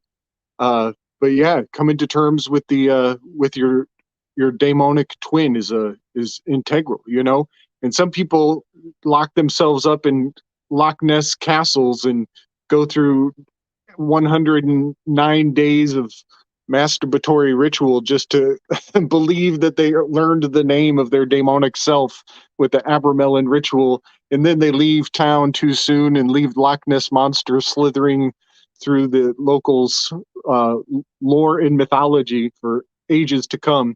It doesn't have to be like that. But it probably should be on the private side. It should be personal, for everybody. I want to fire off the question real quick. Yeah. It doesn't take a lot of an answer. Kara wanted to know, how did you do this integration?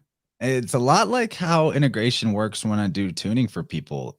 It was a lot, really mostly about coming to the awareness and changing my belief and setting my intention, and taking I don't want to, like, as Gabriel said, there's a private element to this, so I'm not going to like totally flesh it out, but I think that integration occurs, or real shift or change occurs in us when we make a choice and then take some kind of action, even symbolic action, in support of or symbolic of that choice. So in terms of integrating with the whatever potential spiritual energy and consciousness the placenta guardian, holy guardian angel has got, I think that there's no wrong way to do it.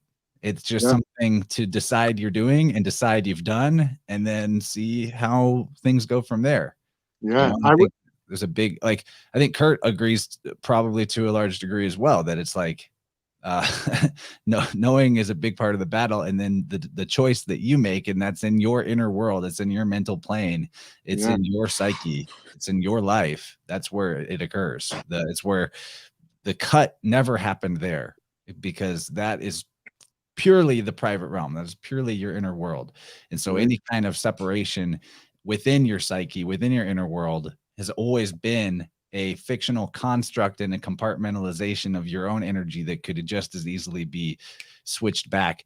Just like when, they've done psilocybin studies on the brain and shown that the blood flow barriers in the brain that come about from neural pathways being forged by repetitive thinking and behavior that limits the adult in their scope to perceive a wider reality, that through the use of a psychedelic, the brain goes more to a blood flow state resembling the infant, where every part of the mind is now, or the brain is not the mind, but every part of the brain is now in connection and in flow with each other. Like, that is kind of what I'm referring to in getting back to that pre-cut, pre-compartmentalized state in your psyche. It's like, first, you just got to decide that that's where you always were, and that's where you always were, and accept the wholeness. Is like you can't.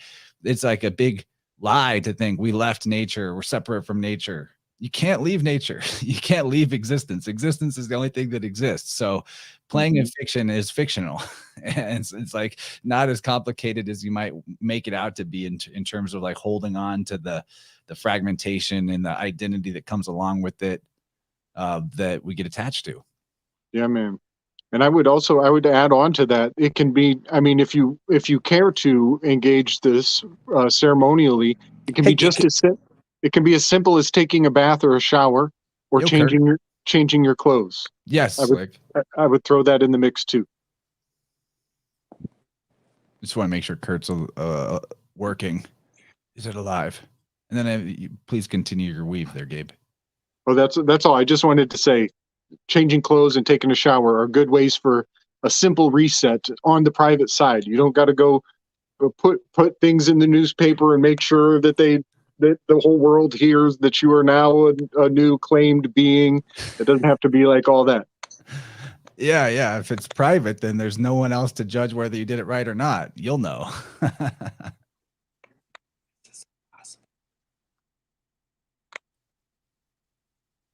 Hey, buddy. Are you with us, Kurt?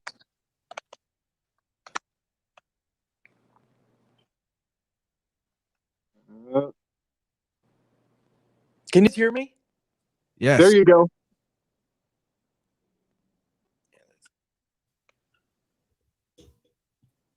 We do hear you. Can you hear us? Yeah, I can hear you guys okay, but I mean, I don't know what it is, but my connection is absolutely horrible. Sounds good now. Sounds better now.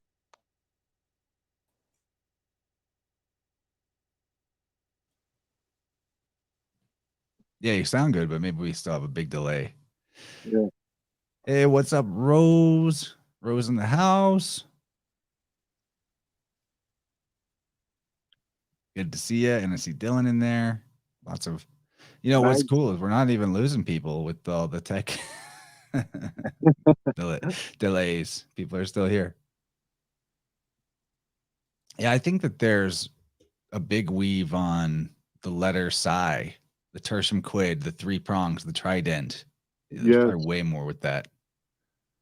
Yes. Or the line with the X through it. Like that's something that's new to me. I didn't realize that it was in earlier alphabets, actually a line with an X through it. Right. Indicating the place where the cut would occur. Yeah, man. And I mean, this is a huge side weave, but in my symposium arrangement, position number 3 is a Riximachus. And he's the physician, he's the doctor. In his name is ERYXI, Machus. And in the tarot cards, he lines up with the Hanged Man, which is Ophiuchus, which is the scapegoat, Pharmakos.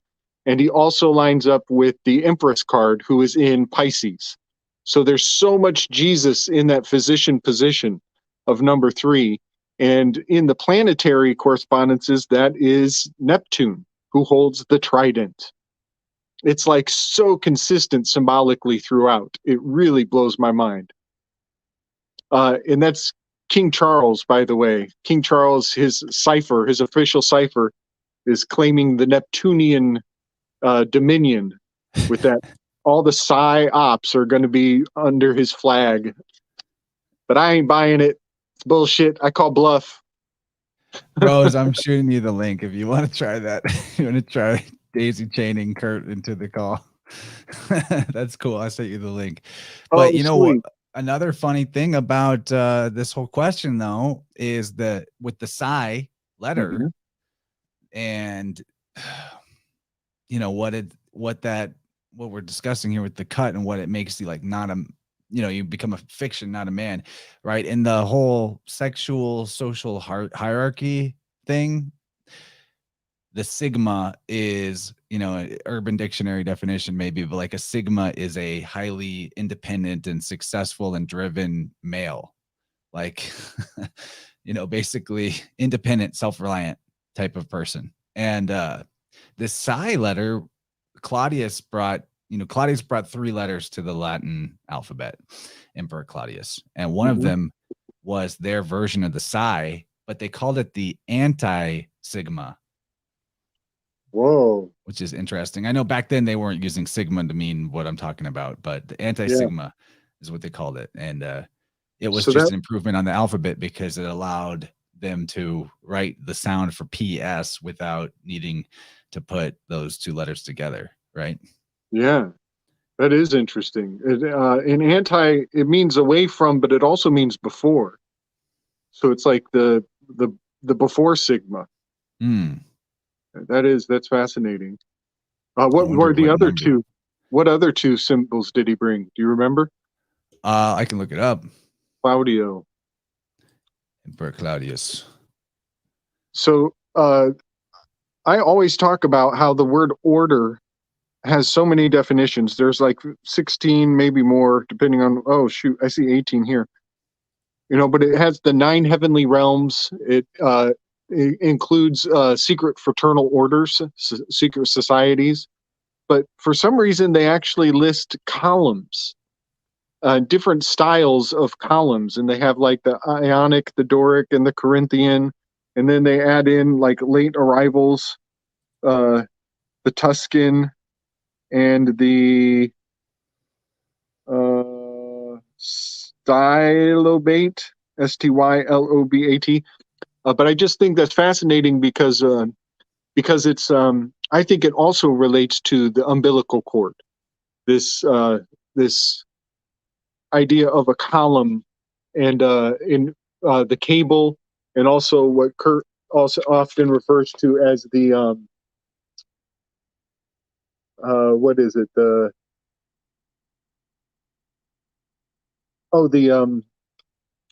terminus, the terminals. You know, in law, they talk about the terminals. You know, he often quotes the chapter 12 of the 67th Congress of 1921, and the things delivered whole on constitutional U.S. soil. If there are both terminals in place, then it's considered intact. It's just fascinating how all these things relate. Oh, are these the other symbols? Wow. The digamma and letter that looks like a half H.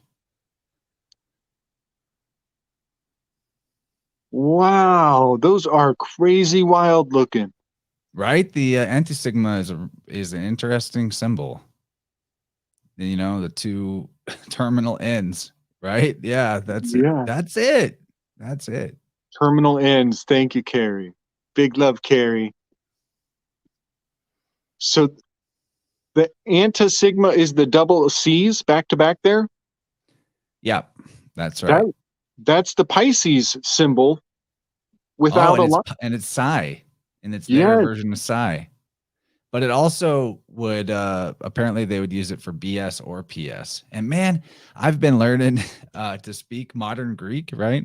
Yeah. And dude, it really validates a lot of the stuff we talk about with letter interchangeability, because I'm in this program. It's a language program to learn to speak, and even in the program they'll be like, you know, they'll say a word one way and then they'll say it the other way, like S and SH interchanging, V, TH, D, all those being totally interchangeable. So let me see if I could say something in Greek. Okay, so Kataleveno ligo Elenica ala then ala then Milao Polikala. I think I just said, I'm pretty sure I just said, I understand a little Greek, but I don't speak it very well. Well done, sir. Well done, sir. You sound like a genuine elf.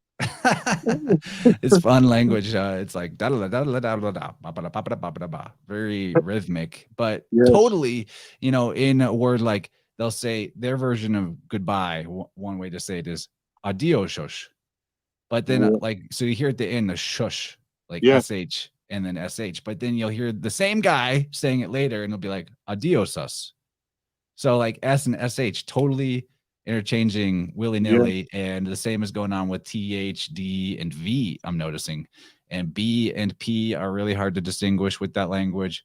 So, and you know, the TH to V is one that didn't make it onto my chart, but when you think about it, it's like when we say certain letters with the TH, it's like like a big and then other times it's more of a quick like like the versus think, you know, is almost a V sound. So anyway, I'm enjoying learning the language. I'm going to get familiar with a lot of languages this way and just treat it sort of like a workout routine, but for the mind, and, you know, see what other kind of letter interchangeabilities make themselves more evident, because a lot of what we talked about when we did that episode had to do mostly with the way that things kind of get muddled between alphabets. And there's also just the fact that, you know, you start trying to pronounce words from another, like that other people in another country are saying, and you realize very clearly, like, this is how Jennifer described it to me, because she's learning Greek now by proximity.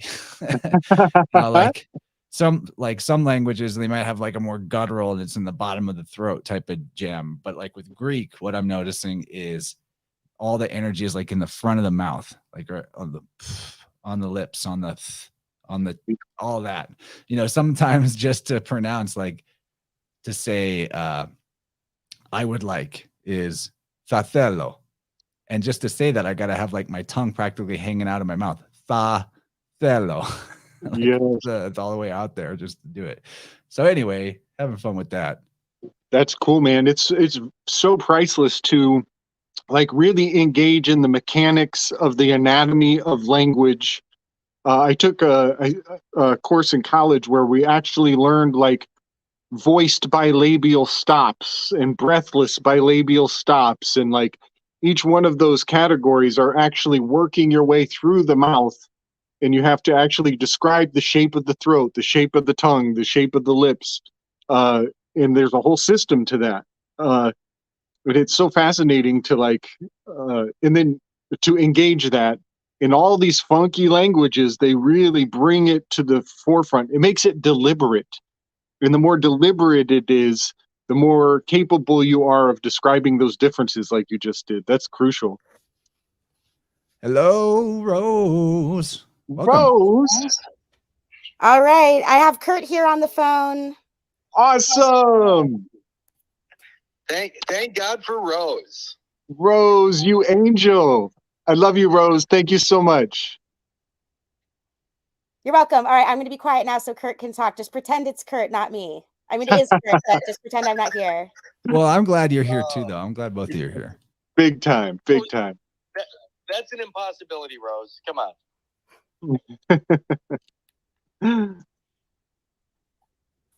I just FYI, guys, I dropped off when I was hearing about every eighth word. Right. That's fine, man. And we don't even necessarily got to like just keep this thing going too much longer for any reason other than how much fun we're having will determine how long we keep going. So I'm glad you popped back in, though. That's for sure. Yeah. Nice determination. We got to talk because what you guys bring to the table, I mean, it's out of my area most of the time, but it makes perfect sense to me when I hear it. In fact, I chose the concept of right-of-way for the title of the book because you were talking about what I look at is a rite of passage, and I'm talking RITE, rite of passage. But that's what the right-of-way is. Think about it. When I'm in the womb, or when I'm adhering to the wall of the uterus, what is the only thing I have to pass over? What land do I have to pass over? The motherland. That's the only land I have to get across to get out of the womb, to come out of her. But what happens if somebody makes a claim upon the motherland and then landlocks me, where I'm stuck inside of her? And that's what's happened to us. We're all landlocked inside of mother because by cutting the umbilical cord, they have actually cut off our way out, our right of way out of mother. That's the only way out of mother is the umbilical cord. So they cut off our way. We have lost our way, literally lost our way. And the reason right of way is such an important legal term, I'm going to go to it. And it's so fun to think about the simplicity of this stuff. That's if this is the last thing I say on this call tonight, I have to say it. So let me go to right of way real quick, in Black's Law 5th edition. And I'm just going to go to 3 words that right of way brings to the into the light. It says the right of way. The right of way rule. Rule's another word for measure, and the measure is the cut. So a right-of-way rule is simply a rule of precedence. That's all it is. So I'm going to go to the word precedence real quick. Precedence. And this is why I chose the concept of the right-of-way. Because the umbilical cord is the way out of mother. It's the way out. Precedence. Let's see. Okay, I got it. So precedence, a precedent or precedent condition. It says, such as must happen or be performed both before an estate can vest or be enlarged. An estate can vest or be enlarged. Remember, I'm talking about being landlocked inside of mom. If I don't have a right to cross over mother's land, I can't get out of her. So this is actually a rite of passage over the motherland or over mother's land. Now, in the book and in my calls regarding it, I tell people what the right of way actually is, but I'm just going to use the term right of way. But it says, such as must happen or be performed before an estate can vest or be enlarged. And we're talking about your biological estate, your godly estate, from fertilization to this moment, the entire estate. Not just the body you're using now, but all the biology that came before it.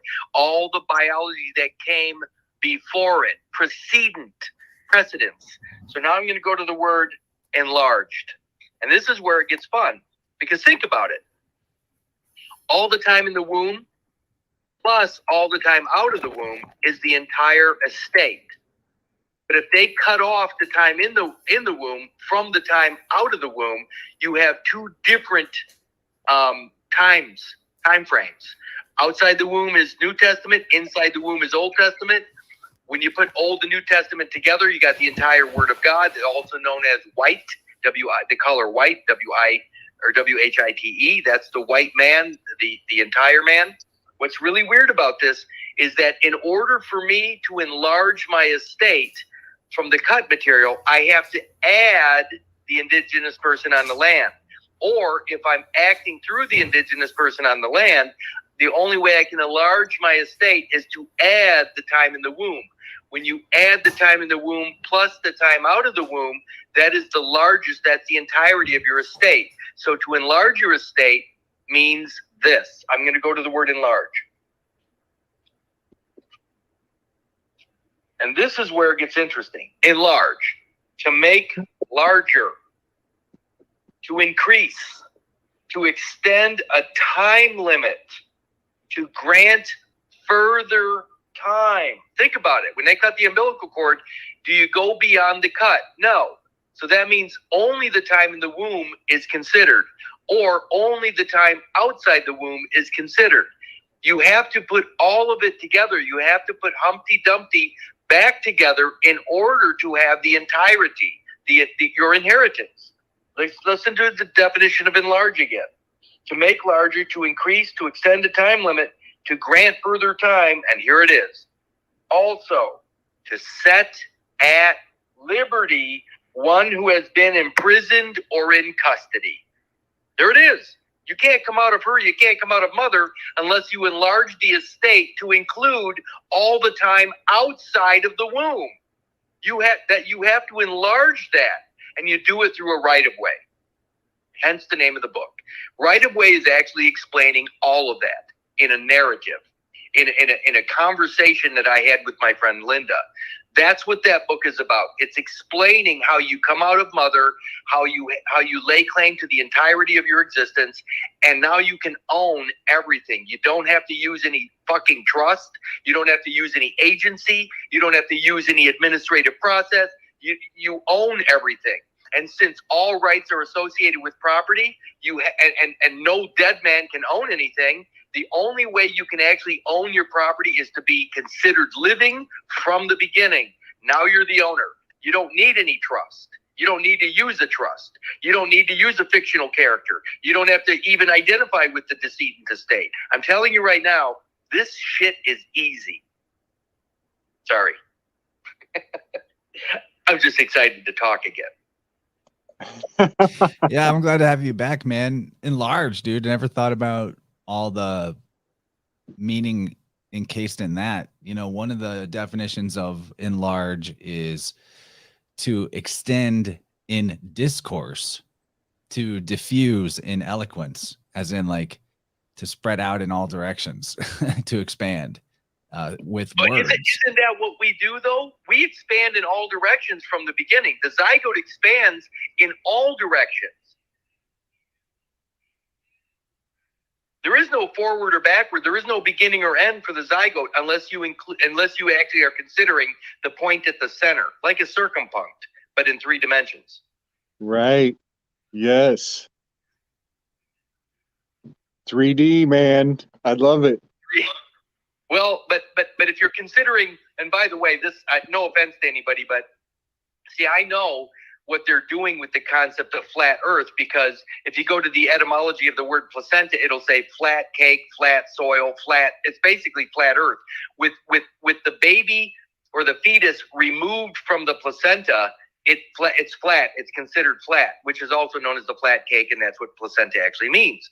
So the placenta is the flat earth, and it gives rise to a flat XY axis piece of paper that represents the flat earth, which is the birth certificated character.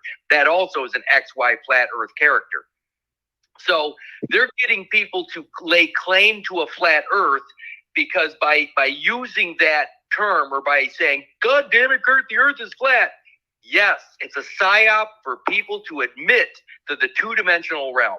None of us live in 2 dimensions, which means none of us live in a flat earth. We don't live in that world. They get to me, it's a psyop both ways in the sense. Like I can get behind what you're saying, but I also don't see any curvature in this water line behind us on the image. Listen, I'm not going to argue with people about that. I could care less about that. I'm telling I you, would call it earth shape agnostic is where I land. To get people to lay claim to the XY axis. I'm with you, Kurt. God bless your heart, man. I'm so with you. I'm totally with you. I'm earth shape agnostic as well, but I have to say that that term does play into that paperwork, that papacy, the two-dimensional, and people are hip to that. Like right now, the new conventions, they're calling it other things. They're moving away from that term, and they're using other words that are not so weighed down.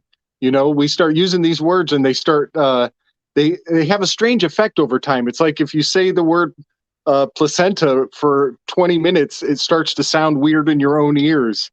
Same thing with flat Earth. Have you done that? Have you just stared in the mirror and just said placenta for 20 minutes? Is that a question? Of course I have. Yeah, well, I get that though. The talismanic power behind the phrase flat Earth has a lot of different elements going on to it in terms of the immediate trigger and the immediate division that comes out of it. But so I'm over here totally seeing that point, but also seeing zero evidence that it's a flying speck of dust in an infinite void shaped like a ball. So that's that's my take on it. And again, I don't argue with people about that. I do struggle because when I blow a bubble, it automatically forms a sphere. It's just nature. Nature provides for that. Equilibrium alone, forces it into a spherical shape. I'm just saying that on a larger scale, why aren't all of the planets the same thing? And I got one more thing to add to this, and we are in good company because we all love each other and we can talk about these things without people getting their feelings hurt. We're all grown-ups here, right? One more thing to say about the possibility of playing into a psyop of flatness is there are three Reichs in a 390-degree Reich angles on a globe make the triangle. 3 Reich angles. And if you put a fourth Reich, if we move into a fourth Reich, it becomes a square. And that is a dangerous possibility that I don't want to fuel any more than may have already been fueled, that it moves a fourth Reich, puts us into a square if we're not on something with some degree of curvature that has not been described very well. So I just wanted to kind of put that in. I think people know what I'm saying. I'm not saying flat earthers are Nazis. I'm saying that a fourth Reich is going to bring us into the four corners of paperwork. And that's what we're moving away from. And by the way, what's his face back in the 1880s wrote a book called Flatland. And it was the idea of a world built on an XY axis. And this guy was part of the Fabian Society or whatever, and he was looking at the rest of the world that would adhere to a character born to a page. And that's Flatland. The XY axis on a page, there is no up or down. There's only the front and back. They're moving forward and backwards, and sideways. There's no up or down, which means there's no third dimension. There's no consciousness. There is none of that. And who was it that wrote Flatland? If you can remember, I would love to know, because they tell us that Edwin Abbott. I think that's a pseudonym as well. But Edwin Abbott, 1884. When you read that book or when you watch the first version of that film, you'll realize that these people already had this in mind to put people on paper or to chain God to a piece of paper. They did it. And what did they tell us? A man's chromosome is an XY. We're on an XY chromosome. That is a man. And of course, that's a fiction as well. They're trying to lock us into the curse of fiction, man. It's so fascinating. If every book in the world burned today, I'd still be sitting in this chair. I don't require any paper to exist. I don't require any beliefs to exist. I'm here in spite of everybody's ideas. That's right. No more appeal to authority. No more. We are the authors. That's what's up, Kurt. That's right. And you get to define the words that you're using to mean what you say they mean. And nobody gets to define them for you. Yes, I love that. I love that. You know, that's something that Spinoza did. Spinoza made his own glossary of terms, and if you even care to engage with me, you got to read my glossary first, which I haven't read it. It's freaking heady. Spinoza was one of my favorites. I mean, I got 3 or 4 of his writings that I love that stuff. But again, I don't deal with any of these things going on around me because they're meaningless to me. Even if the world is not a globe, I could care less because there's more important things to discuss. You know, for me, it's a Platonic solid. Well, it's interesting though, because you know that this goes either way. Like, if you think that it's a globe and that the flat thing is a fiction, and now people believe in fiction as reality, that's, you know, one take, and then the other take being that they've got the whole world convinced of a fictional globe being the reality. Either way, it's I think that the biggest part is to get people to deny this evidence of their own senses and the experience of their own actual life and reality for a narrative, for something that came in a paperback novel or on a flat screen, Star Wars, the movies. So, you know, in terms of the globe, we've got the GPS system that's a Cartesian grid. That's not a sphere. You've got sextants for navigation used since time immemorial,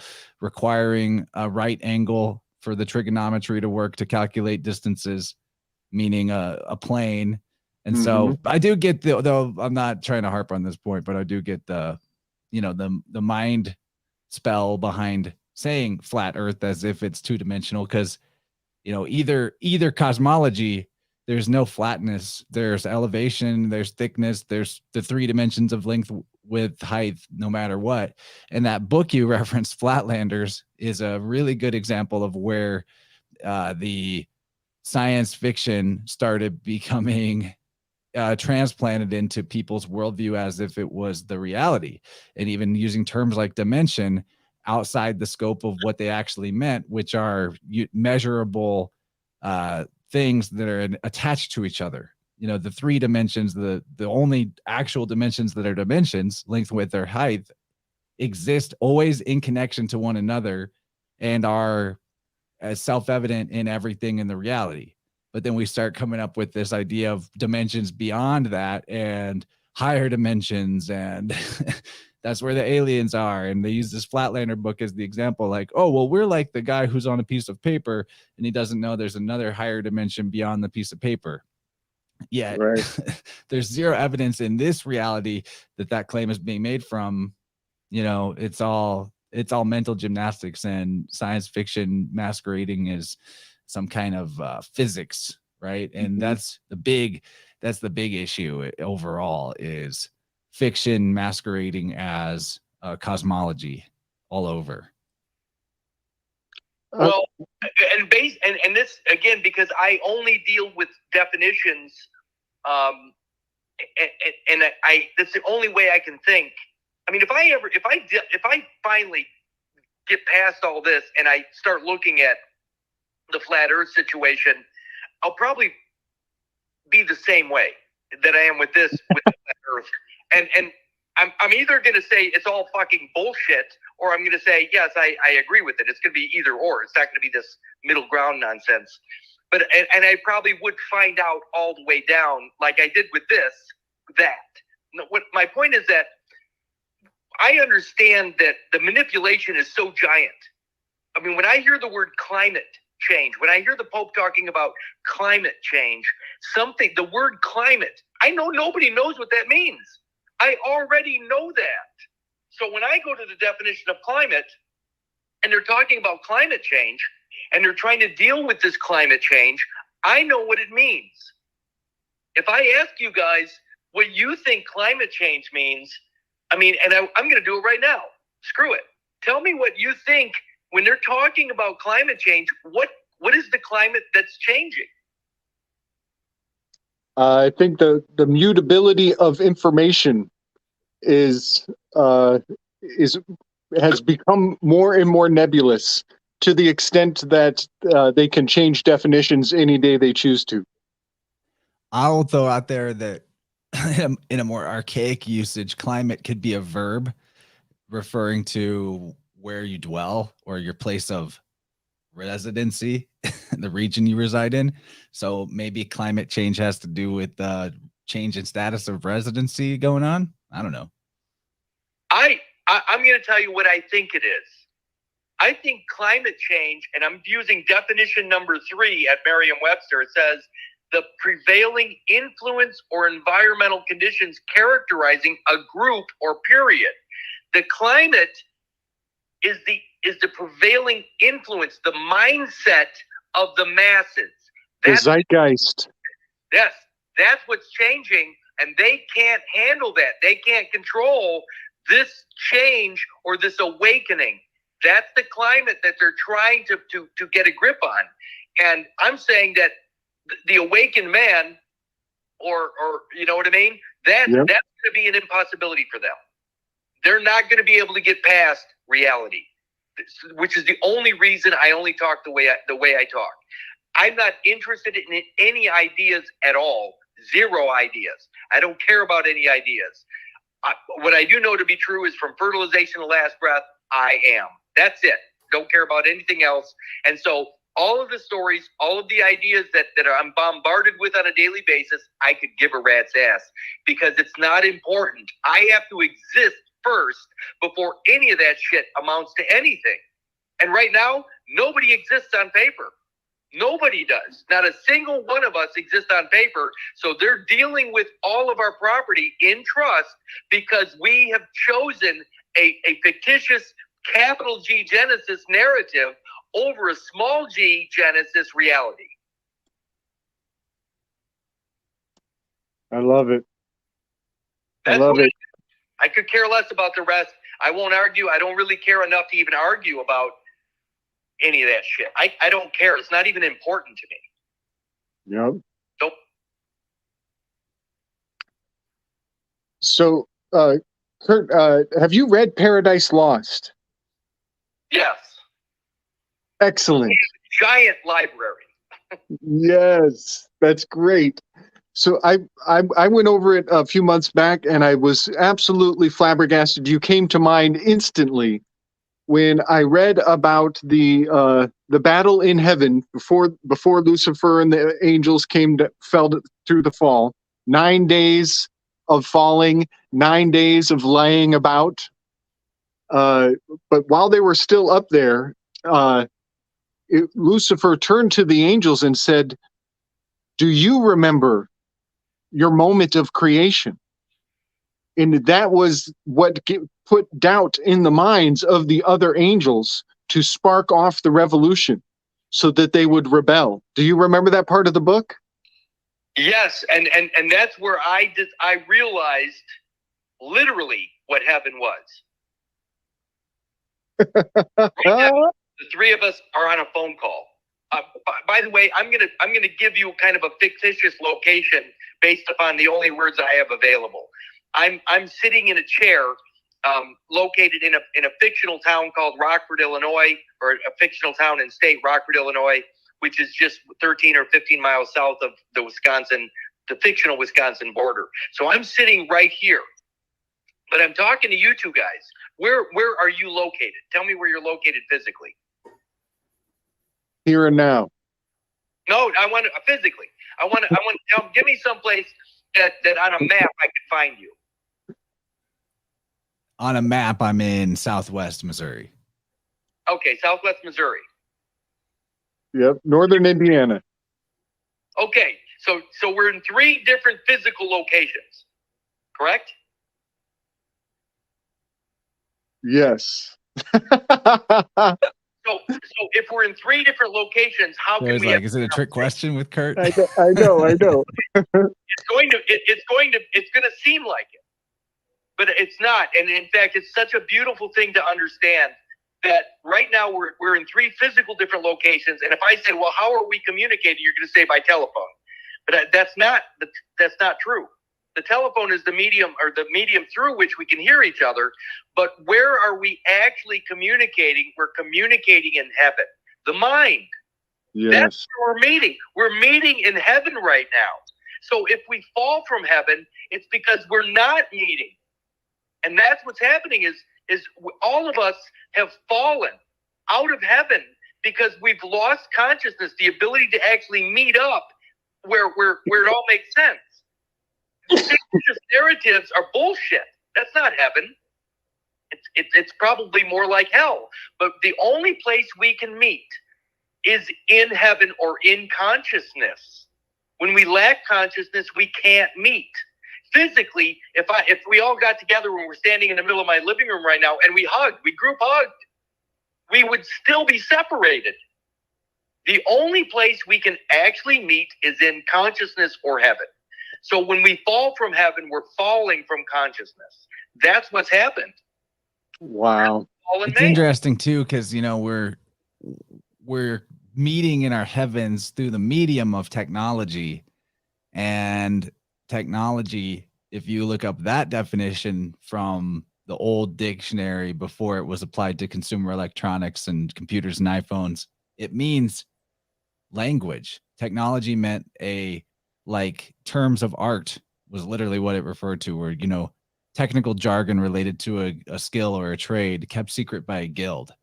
And the secret of letters itself, and when humanity achieved that, I there's one way to look at it as if that allowed us to meet in the heavens via one mind transmitting directly into another mind, even without the exchange of sound or something happening between them in the physical. You could just leave the note laying there and someone finds it. But on the other hand, what if that technology was the first, those letters on that first slip of papyrus was actually the initial cut off from the true meeting of the minds in the heavens via some kind of more direct consciousness experience of what we would now call telepathy? Because right. I could totally see that. I could totally see that the onset of technology was the division from the heavens, was the fall of man. Like the apple of Eden could very well have been the development of this technology that we call language, separating us from the interconnection in some way. Oh, there's so much here. There's so much here all at once. The apple of discord, of discordance, the breaking of tongues, the splitting of tongues so that nobody can understand each other anymore. I want to put a bunch of things on the table real quick. I'll try to be concise, but there's a fascinating linguistical truism that it has to do with the division of Normandy versus the Anglo-Saxons. And after the Anglo-Saxons conquered the Normans, the word that we use to describe swine, a living animal, is a Normand term. We use the language of the Normans to describe the animal when it's alive. But then when we describe it on our plate, the meat, it becomes pork. And we use the Anglo-Saxon word. That's true for all the livestock animals.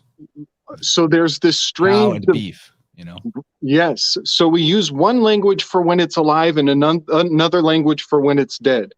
Could it possibly be that division of the living and the dead is a linguistical cleaving that only the clever can re-amalgam and put together so that we can actually speak of one tongue instead of a split tongue with dual definitions, 16 definitions for every word we use? And then I also want to put forward the curse of Cassandra. Cassandra, she earned the ability to prophesize the future, but because she didn't please Apollo and uphold her end of the bargain, he put a curse. He licked her lips so that nobody would believe her prophecy.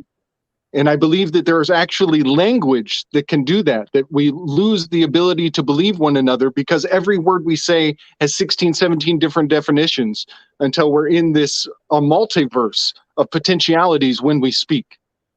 So I just wanted to put all that on the table because I think it all relates to what we're saying. We can't, we're trying to meet in heaven, but we have to kind of have this shared common ground that we can agree on what the terms mean. Oh yeah, it's like the difference I love that. between knowing and like just assuming. Because with the way we use language with the mini dictionary's definitions, you have assumptions that what they said is what you think it meant. But if we were actually meeting in the realm of the heavens or consciousness, or that's feeling, and a feeling don't lie. When you feel something, you know it, you know what it is. So maybe we did have some sort of communion through feeling that was much more direct, and it is a schisming of sorts to try to converse through the verbiage.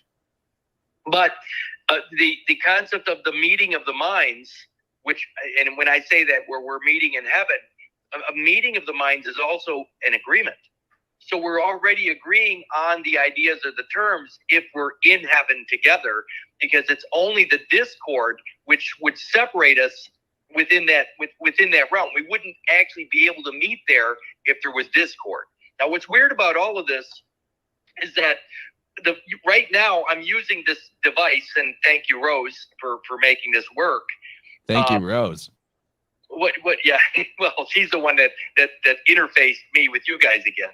Well, here's what's interesting is that the breath of God. I mean, people talked about Constitution this and the Constitution that, but they don't even know what the term Constitution actually implies. If somebody says, well, Kurt, your constitutional rights, well, what are you talking about? Constitution. And this is going to get back to breath and heaven, but just give me a minute here to lay this out. My Constitution is not some 1789 document. That's for a different government altogether. My government is the one upon my shoulders, and the one upon my shoulders has a biology, it has a breath, and it has a consciousness, mind, body, and spirit. That's my Constitution.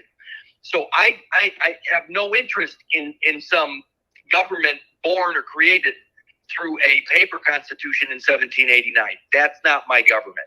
My government is upon my shoulders, my consciousness. Now, what's interesting about that is, as a whole, W-H-O-L-E, man, from fertilization to this moment, there is no piece of me that is outside of my purview, outside of my memory. Here's what happened. I have a book in my hand right now called Memoirs of the Medical Society of London, instituted in the year of 1773. Now, this book, to me, was the brightest light, one of the brightest lights that I discovered along my journey.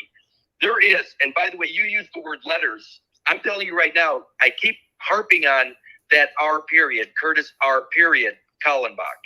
That R period makes me literally a man of letters. The letters were described in this memoir in 1773, and that letter, that R period, identifies something very specific that is missing in the Roman Catholic system, because it's missing since 1302 when Pope Boniface was, I don't think it was Boniface. He actually said, Boniface. What's that? Boniface. Yeah, Boniface. He basically laid claim to the afterbirth through the human creature. What I'm getting at is that piece that was cut off, or that piece that's left behind as the human creature, is both the Madonna and Child or Jesus and Mary aspect in their belief system, but, and this is where the mind, body, and spirit is so critical, that afterbirth material dies, becoming a decedent state, devoid of breath.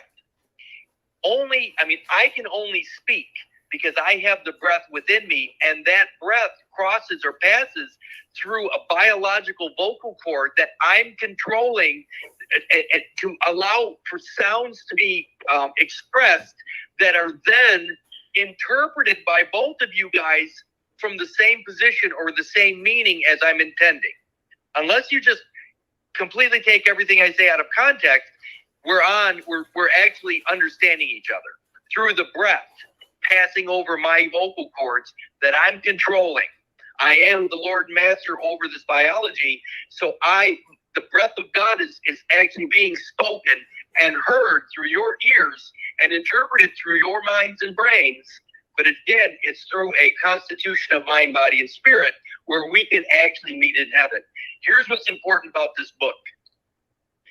This book, written in 1773, on page, actually this is in the preface, it says, imprinting the memoirs of the society. The fellows and corresponding members are distinguished by initials affixed to their names from the other respectable gentlemen of the faculty who have kindly furnished valuable communications. Let me say that again. Fellows and corresponding members. The fellow is the baby, and the corresponding member is the cutoff material. It goes on to say, in the recollection of the enjoyment of the company and labors of their members, the society cannot but regret the loss of any individual of their body. To preserve, however, some honorable memorial of their former associates, it is proposed to introduce in the publications of the society memoirs of their deceased members. They're talking about a birth certificate. And the member is the cut material.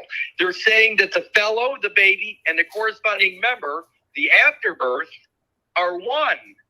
And they're identified as one by affixing or initials to their names. The R period represents the cut material, the spiritual side, the deceit, the Jesus fish. Absolutely. And Kurtis R period Kallenbach is a man of letters. Kurt, how about this one? You know, we talk about letters. We're describing, you know, sounds, symbolic, you know, symbols to represent our sounds of speech or a written document. But in a more old sense, and you know, it still makes sense to say it like this today, but we don't really use it this way. A letter is one who permits or one who retards or hinders. Also, a letter is one who gives vent. And you go look up the definition of vent and you'll be on a whole new rabbit hole. But suffice to say, it could refer to many things other than opening a small hole or aperture for something to pass through. Vent can refer to commerce, like buying or selling. And it can also be a word that means passage from secrecy to notice, publication. So, you know, the man of letters is the one who gives vent, the one who, you know, brings something from the private to the public, essentially puts it up for sale. You know, that's or stops that from happening. The letter is a fascinating rabbit hole, the old definitions of that word.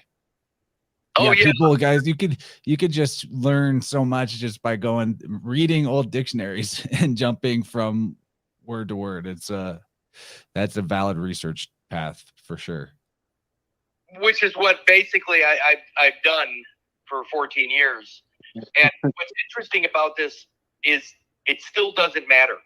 No matter what anybody says or what anybody's doing, it doesn't change the truth of the matter from fertilization to this moment. They can say anything they want. They can punish you at any level, but it doesn't make it true what they're doing. And that's why the only thing I will ever stand on at this point under all circumstances is John 8:32.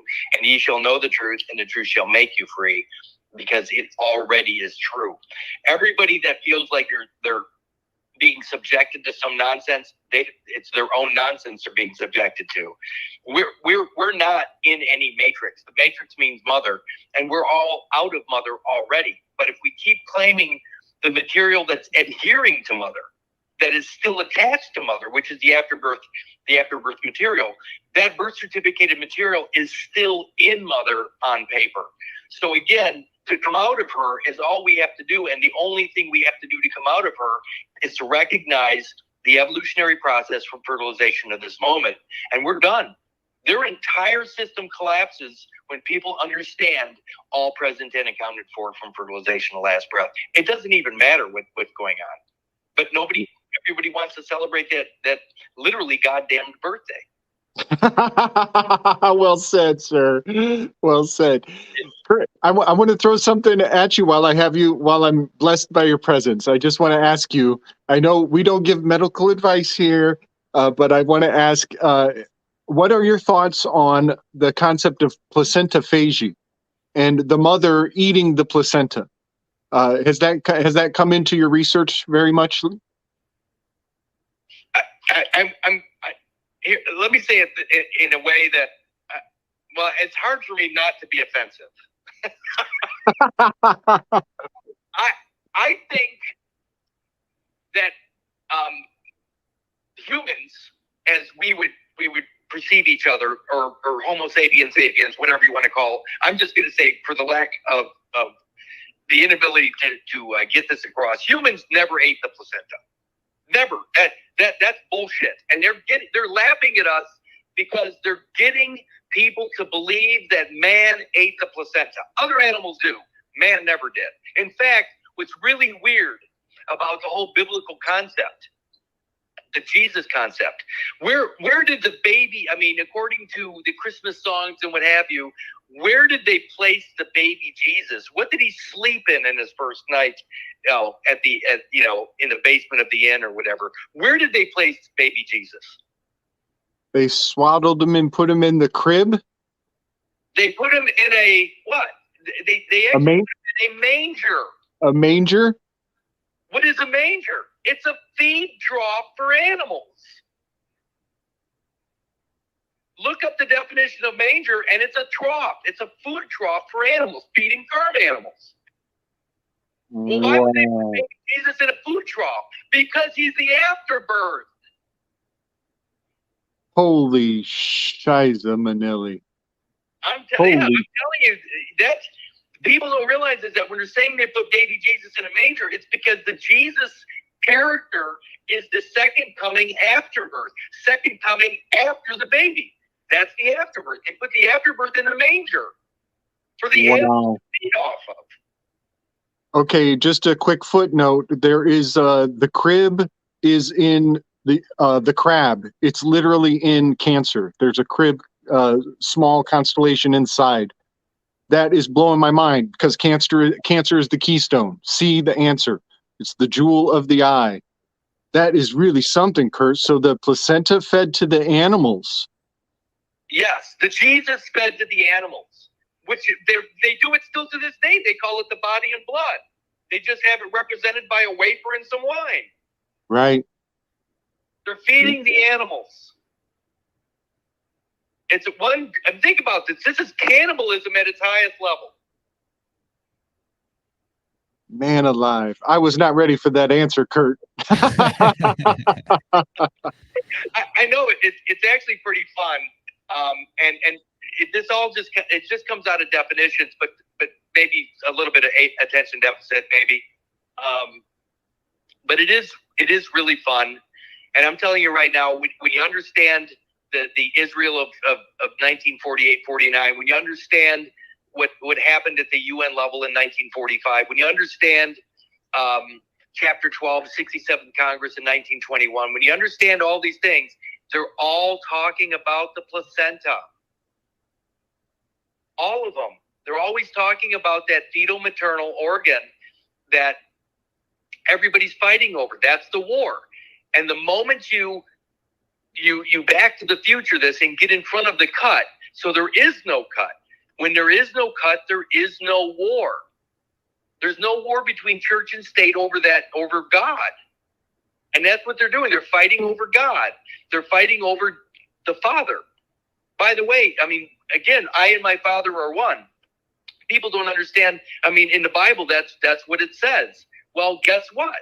My dad, if people understand this at this level, my dad only gave me 23 chromosomes. Well, how many do I have? I have 46. Well, if I and my Father are one, then I would have the same chromosomes as him. I would have the same 46. But I don't. My mom gave me 23 and my dad gave me 23. So if the Bible's correct in saying I and my father are one, who are they talking about?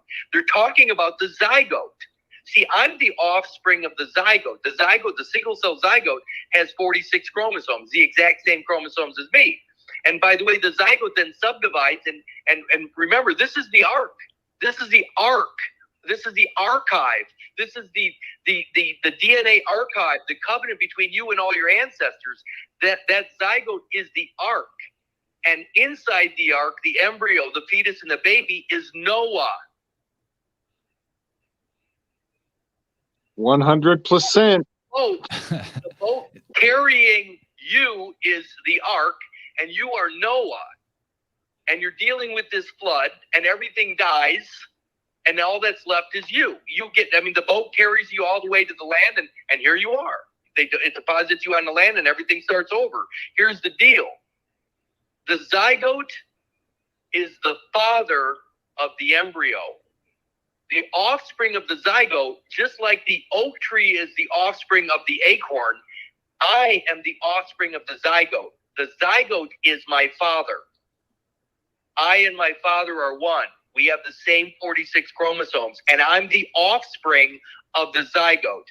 Thank you, Dad, for depositing your 23 chromosomes, but I differentiate the father from which I come from my dad. By the way, the father also dies for me to be here.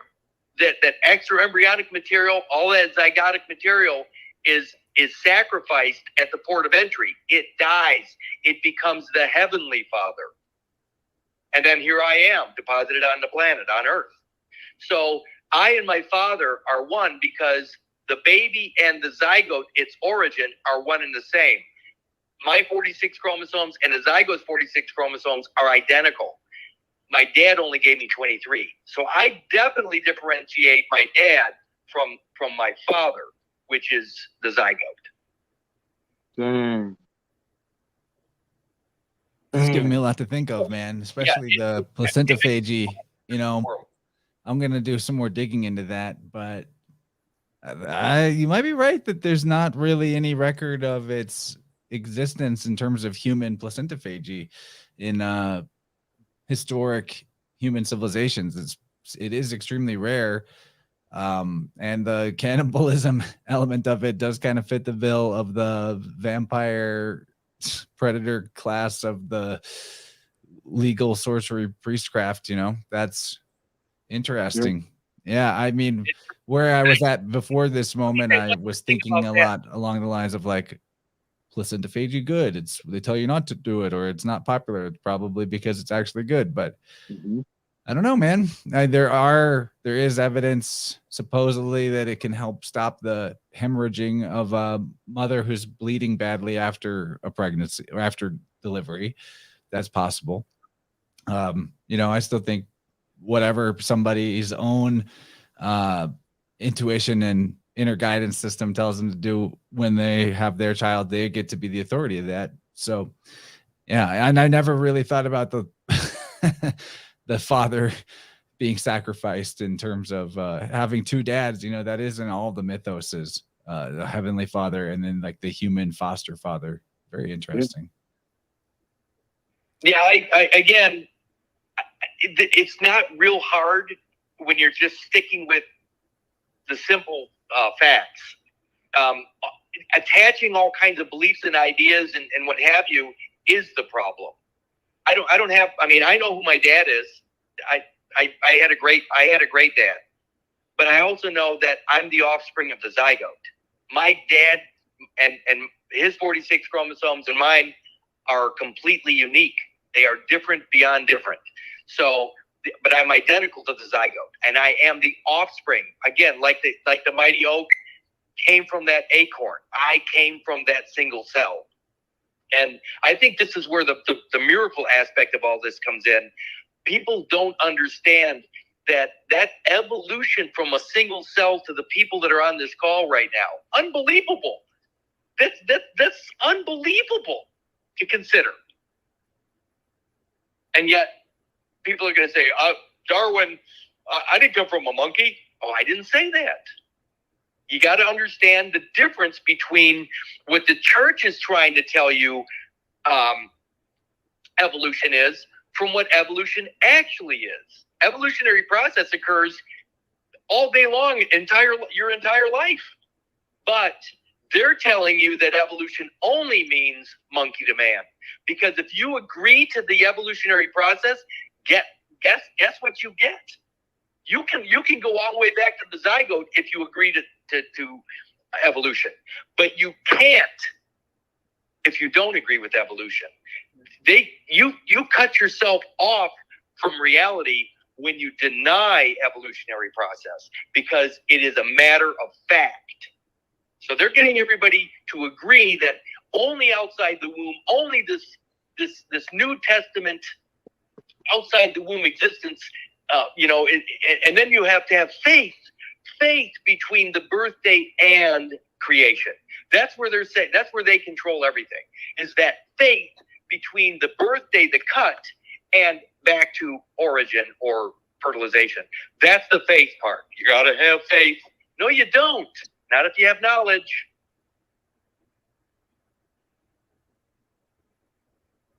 I love it. I love it, Kurt. I'm so glad you came back with the Rose connection, man. Thank you so much. Rose. What a good word. I mean, by the way, what's really funny is when you were talking about the apple, what was it? Foreigner. The band Foreigner sang, it was a Monday, a day like any other day. I left the small town for the apple in decay. I mean, Monday, Moon Day, is actually the lunar aspect, and the lunar aspect, the lunar calendar, or the calendar that is not the solar calendar. The Gregorian calendar is the solar calendar for outside the womb.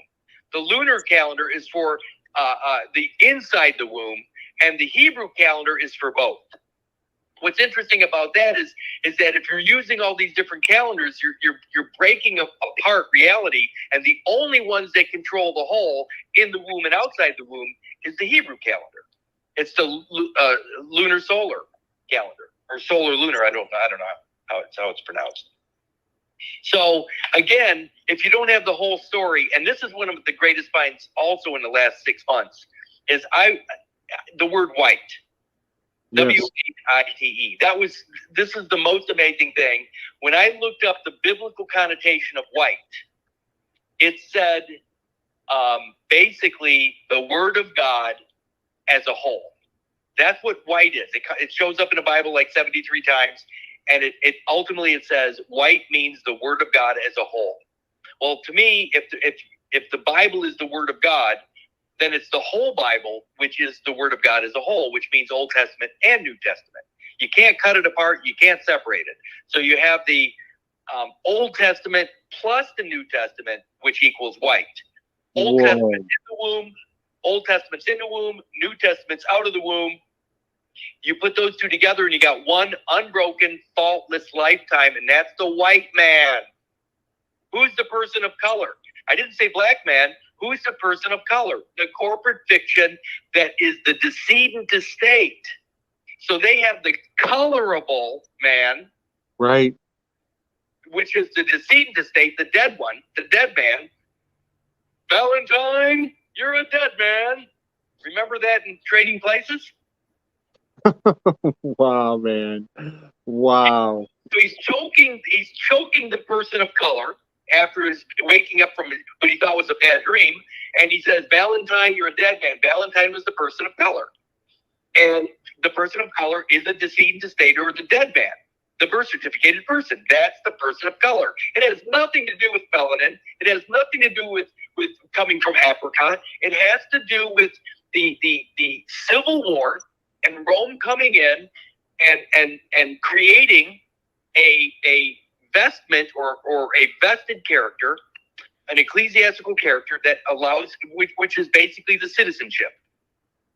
So they in the Civil War, what they did is Rome came over and took over everything by creating a civil society. And that civil society was created. The 14th Amendment citizen came out of that. And what else came out of it? Civil rights came out of it. What else came out of it? My favorite thing of all about the Civil War was the Reconstruction Act. What needs to be reconstructed? What is the operation that's going on in the courtroom? Reconstructive surgery. What are they doing? They're using a prosthetic citizen to reattach what they cut off. The ark, the biological ark that they took from you, they created a prosthetic vessel, a commercial vessel, to replace it. So again, you have a prosthetic that they're using to the reconstructive acts or reconstructive surgery, which is what's happening in the courtroom, or you have the salvation from the church, and that's a prescription of Jesus. That's what you have. You have a salvage operation on the admiralty side, the state side, and the church side. You have a salvation or a prescription. So you have a prosthetic vessel on state side, and you have a prescription on the church side. The official separation of church and state occurred in the Civil War, but in reality, it doesn't matter what they say. The truth will always make you free. Man, that was such a good weave, Kurt. Chance, can you pull up circumscripta? Recently, Circumscripta. Yeah, Kurt. Recently, I learned about.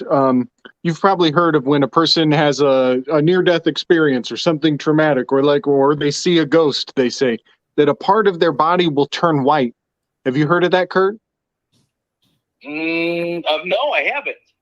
Yeah, some people, they get it on their eyebrows. Some people will get like a shock of their hair will turn white instantly, like just like that at the moment of the event.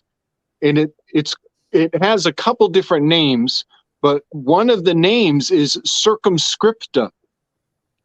And that stood out to me as very significant because we know about this changing our nature into this two-dimensional paperwork of a white sheet of paper. And it has another scientific name. It's like, I forget the other name, but I have an idea, Kurt, and I think it's just something an idea to keep in your pocket that may or may not have meaning.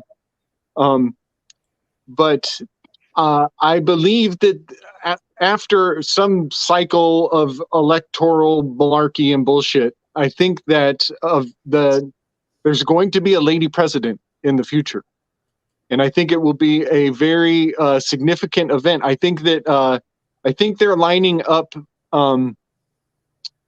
Tulsi Gabbard to be a president, maybe not this round, but the one after. And what is fascinating is she has a shock of white hair.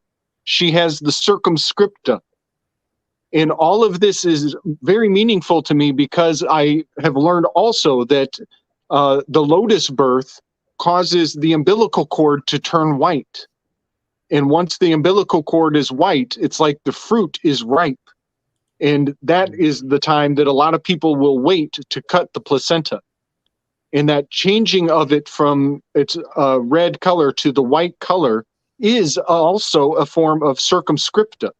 And so I just thought I would put that on your radar because it seems significant that we're going to go through a grand reset and there's a lady president, a mother, a matriarch who's going to be, I think, the next presidentess. Well, it's interesting. I want to throw out there in the Webster's 1828 dictionary, white, W-I-G-H-T, is a living being. Like a man, living man or living woman. Yes, living W-I-G-H-T. Yeah. Here's what's interesting about that Civil War and that District of Columbia that was created, or what they call the Organic Act of 1871. What's really strange is two major things happened the same year. And a new term was created in 1871, and it was called phantom limb. Phantom limb was created in 1871. The term, the idea. Oh my gosh. Yeah. I'm not joking. So when they cut the umbilical, think about it. So somebody comes off, they take a chainsaw and they cut off my arm, but I still feel that arm for the rest of my life. Of course, later on, they come and they offer me a prosthetic arm to replace the one they cut off, which is the birth certificated person. What I'm getting at is that phantom limb is the ghost.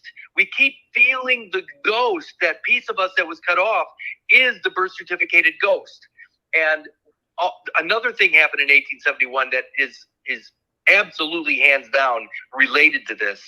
And it was a court case called Haslam versus Lockwood. And what that was is some people were riding their horses. Actually, they were in a carriage, and they were going on a city street, a road. And the horses, while they were walking or pulling this carriage through the town, were pooping in the streets. In other words, the waste material of the horses would fall to the ground. And the owners of the horses, who ultimately owned that waste material, obviously they weren't picking it up. They were just leaving it there. And then what happened is, some guy, because remember, this is 1871, a guy would come and he'd rake it up into heaps because he's going to be able to sell it as fertilizer. So, the horse poop, the waste material, one man's trash, becomes another man's treasure. So the owners of the poop, the owners of the waste, abandon it. And then upon that abandonment, somebody's able to lay claim to that abandoned waste material that is laying on the ground. Now, the first owners of that waste material is the owners of the ground, which was actually the borough through which, on the street. The borough was the owner of the waste material, but since they made no claim upon it, then the guy that was raking it in the heaps had a claim. What's interesting is another guy came overnight and took those heaps before the other guy came back the next day. That's where the court case came into play, where these two guys were arguing over the waste material. The reason this is an important case is because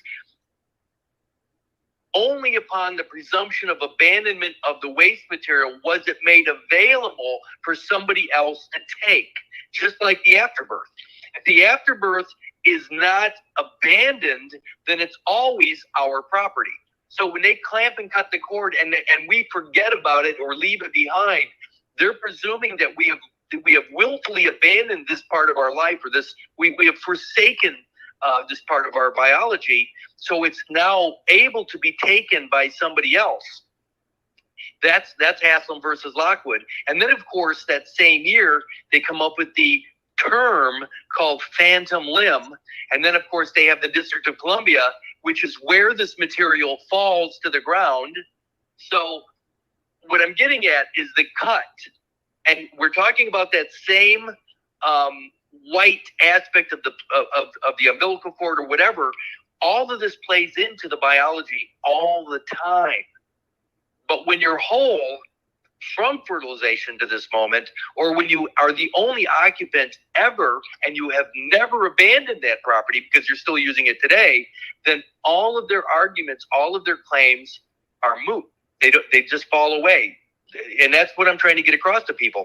It's not hard when you stick with the truth of the matter.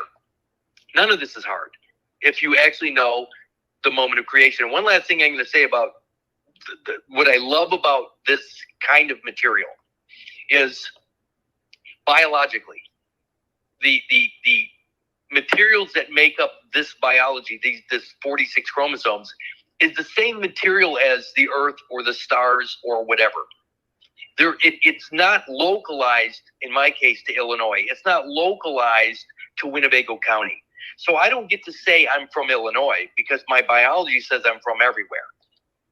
I can't say that I'm from, or I'm a state national, because that's a lie. My biology says otherwise. Now, so I can't actually lay claim to Greece or Germany or any place else that my grandparents came from, because their biology also came from everywhere. So there's no way for me to actually lay claim to anywhere on Earth specifically when my biology tells a different story. Now, that's just the biology. What about the breath or the mind or consciousness? Where'd that come from? I don't know. And nobody else does either. Nobody else gets to pretend that they know where the spirit or consciousness comes from. All I'm saying is, I don't know.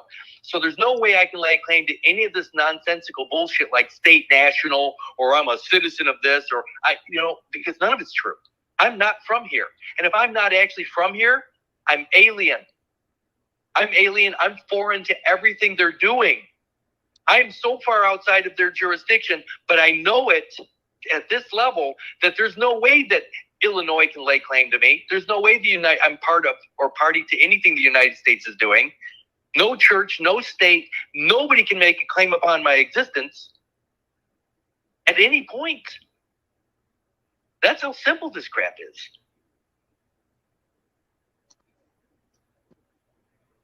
And deep down, we knew all of it. We always knew. Yeah. You're not the boss of me. You're not the boss of me. We've known it from the beginning. Wait a minute. Who died and made you boss? That's in the movie years ago, and now it makes sense to me. Who died and made you boss? Well, apparently I did. That's That's pretty funny. The answer to the age-old question. Wow, that is so profound, Kurt. It's fun though. It's really fun, isn't it? I mean, that's the whole point. It's really fun. This is fun. And so it's, again, comedy or tragedy. I'm saying comedy. Man, I love that. That is such a good one. Apparently I did. You guys want to put a bow on this? We got some closing thoughts we can lay out. I love it. Thank you for hanging in there when I was all discombobulated. Oh yeah, no problem, man. We're glad that you were able to come on. It was a little bit of a last minute put it together, so appreciate that a lot, dude. And Rose, again, thank you. You got to come just hang out on a Vibrant with us, but actually you be there and talking to us, Rose. Sometime we got to do that. Yeah, she's amazing. Absolutely amazing. So you got any closing questions for Kurt? Hey, you guys have my email. Let me know if there's anything I can do for you. I'll support you in any way I can. Yeah, man, I picked up the new book from Amazon while we were talking, and I've been meaning to get into New Word Order, so I'll do that as well and see if there's anything specific I want to, cover from out of that material. It may be observations that I can add to it, or Gabe can. Yeah, we'll do it again, man. And if you just want to come on and talk about some certain thing, you let me know. You've got an open invitation. All right. I appreciate that. And again, if for domestic orders, people can actually go directly to the, I think it's www.rightofway.life. And domestic orders can go that way. Again, it's at Amazon, at Barnes & Noble or whatever. But yeah, I think if people understood that book is a tool that can be used, because it applies to all of us. The words in there, my testimony in that book, it applies to all of us. And I don't believe there's a court anywhere that can get past it, because they require that fault. If you're innocent from fertilization to this moment, there is no jurisdiction. 1 Corinthians 2:15, and the spiritual man shall be judged by no man. It's over. This game is over. I'm so down. And yeah, Kurt, I'm glad you're in the Telegram too now. I see you posting up notices in there, so I'm so glad that you're in so many places. You've availed yourself to so many of us, and thank you so much. This is an absolute blessing to speak with you tonight. And I'm looking forward to the replay. I'm going to go back through and listen to all the wonderful gems and nuggets that came out of this. Yeah, it's really fun. You guys are incredible, man. I mean, I'm only as good as my my hosts. Yeah, but once we get you lined up, we can just sit back and enjoy it. Host. I take that back. You are you are the host. I think of the word parasite when I think of a host. So How about sharing screen with a friend? yeah, that works for me. Cool. All right, guys. Thank you, and I mean that. Well, thank you, man, and good night, everybody out there. We'll catch you on the next one. Thanks, Big love, Rose. everyone. Love you, lady. Big love, Rose.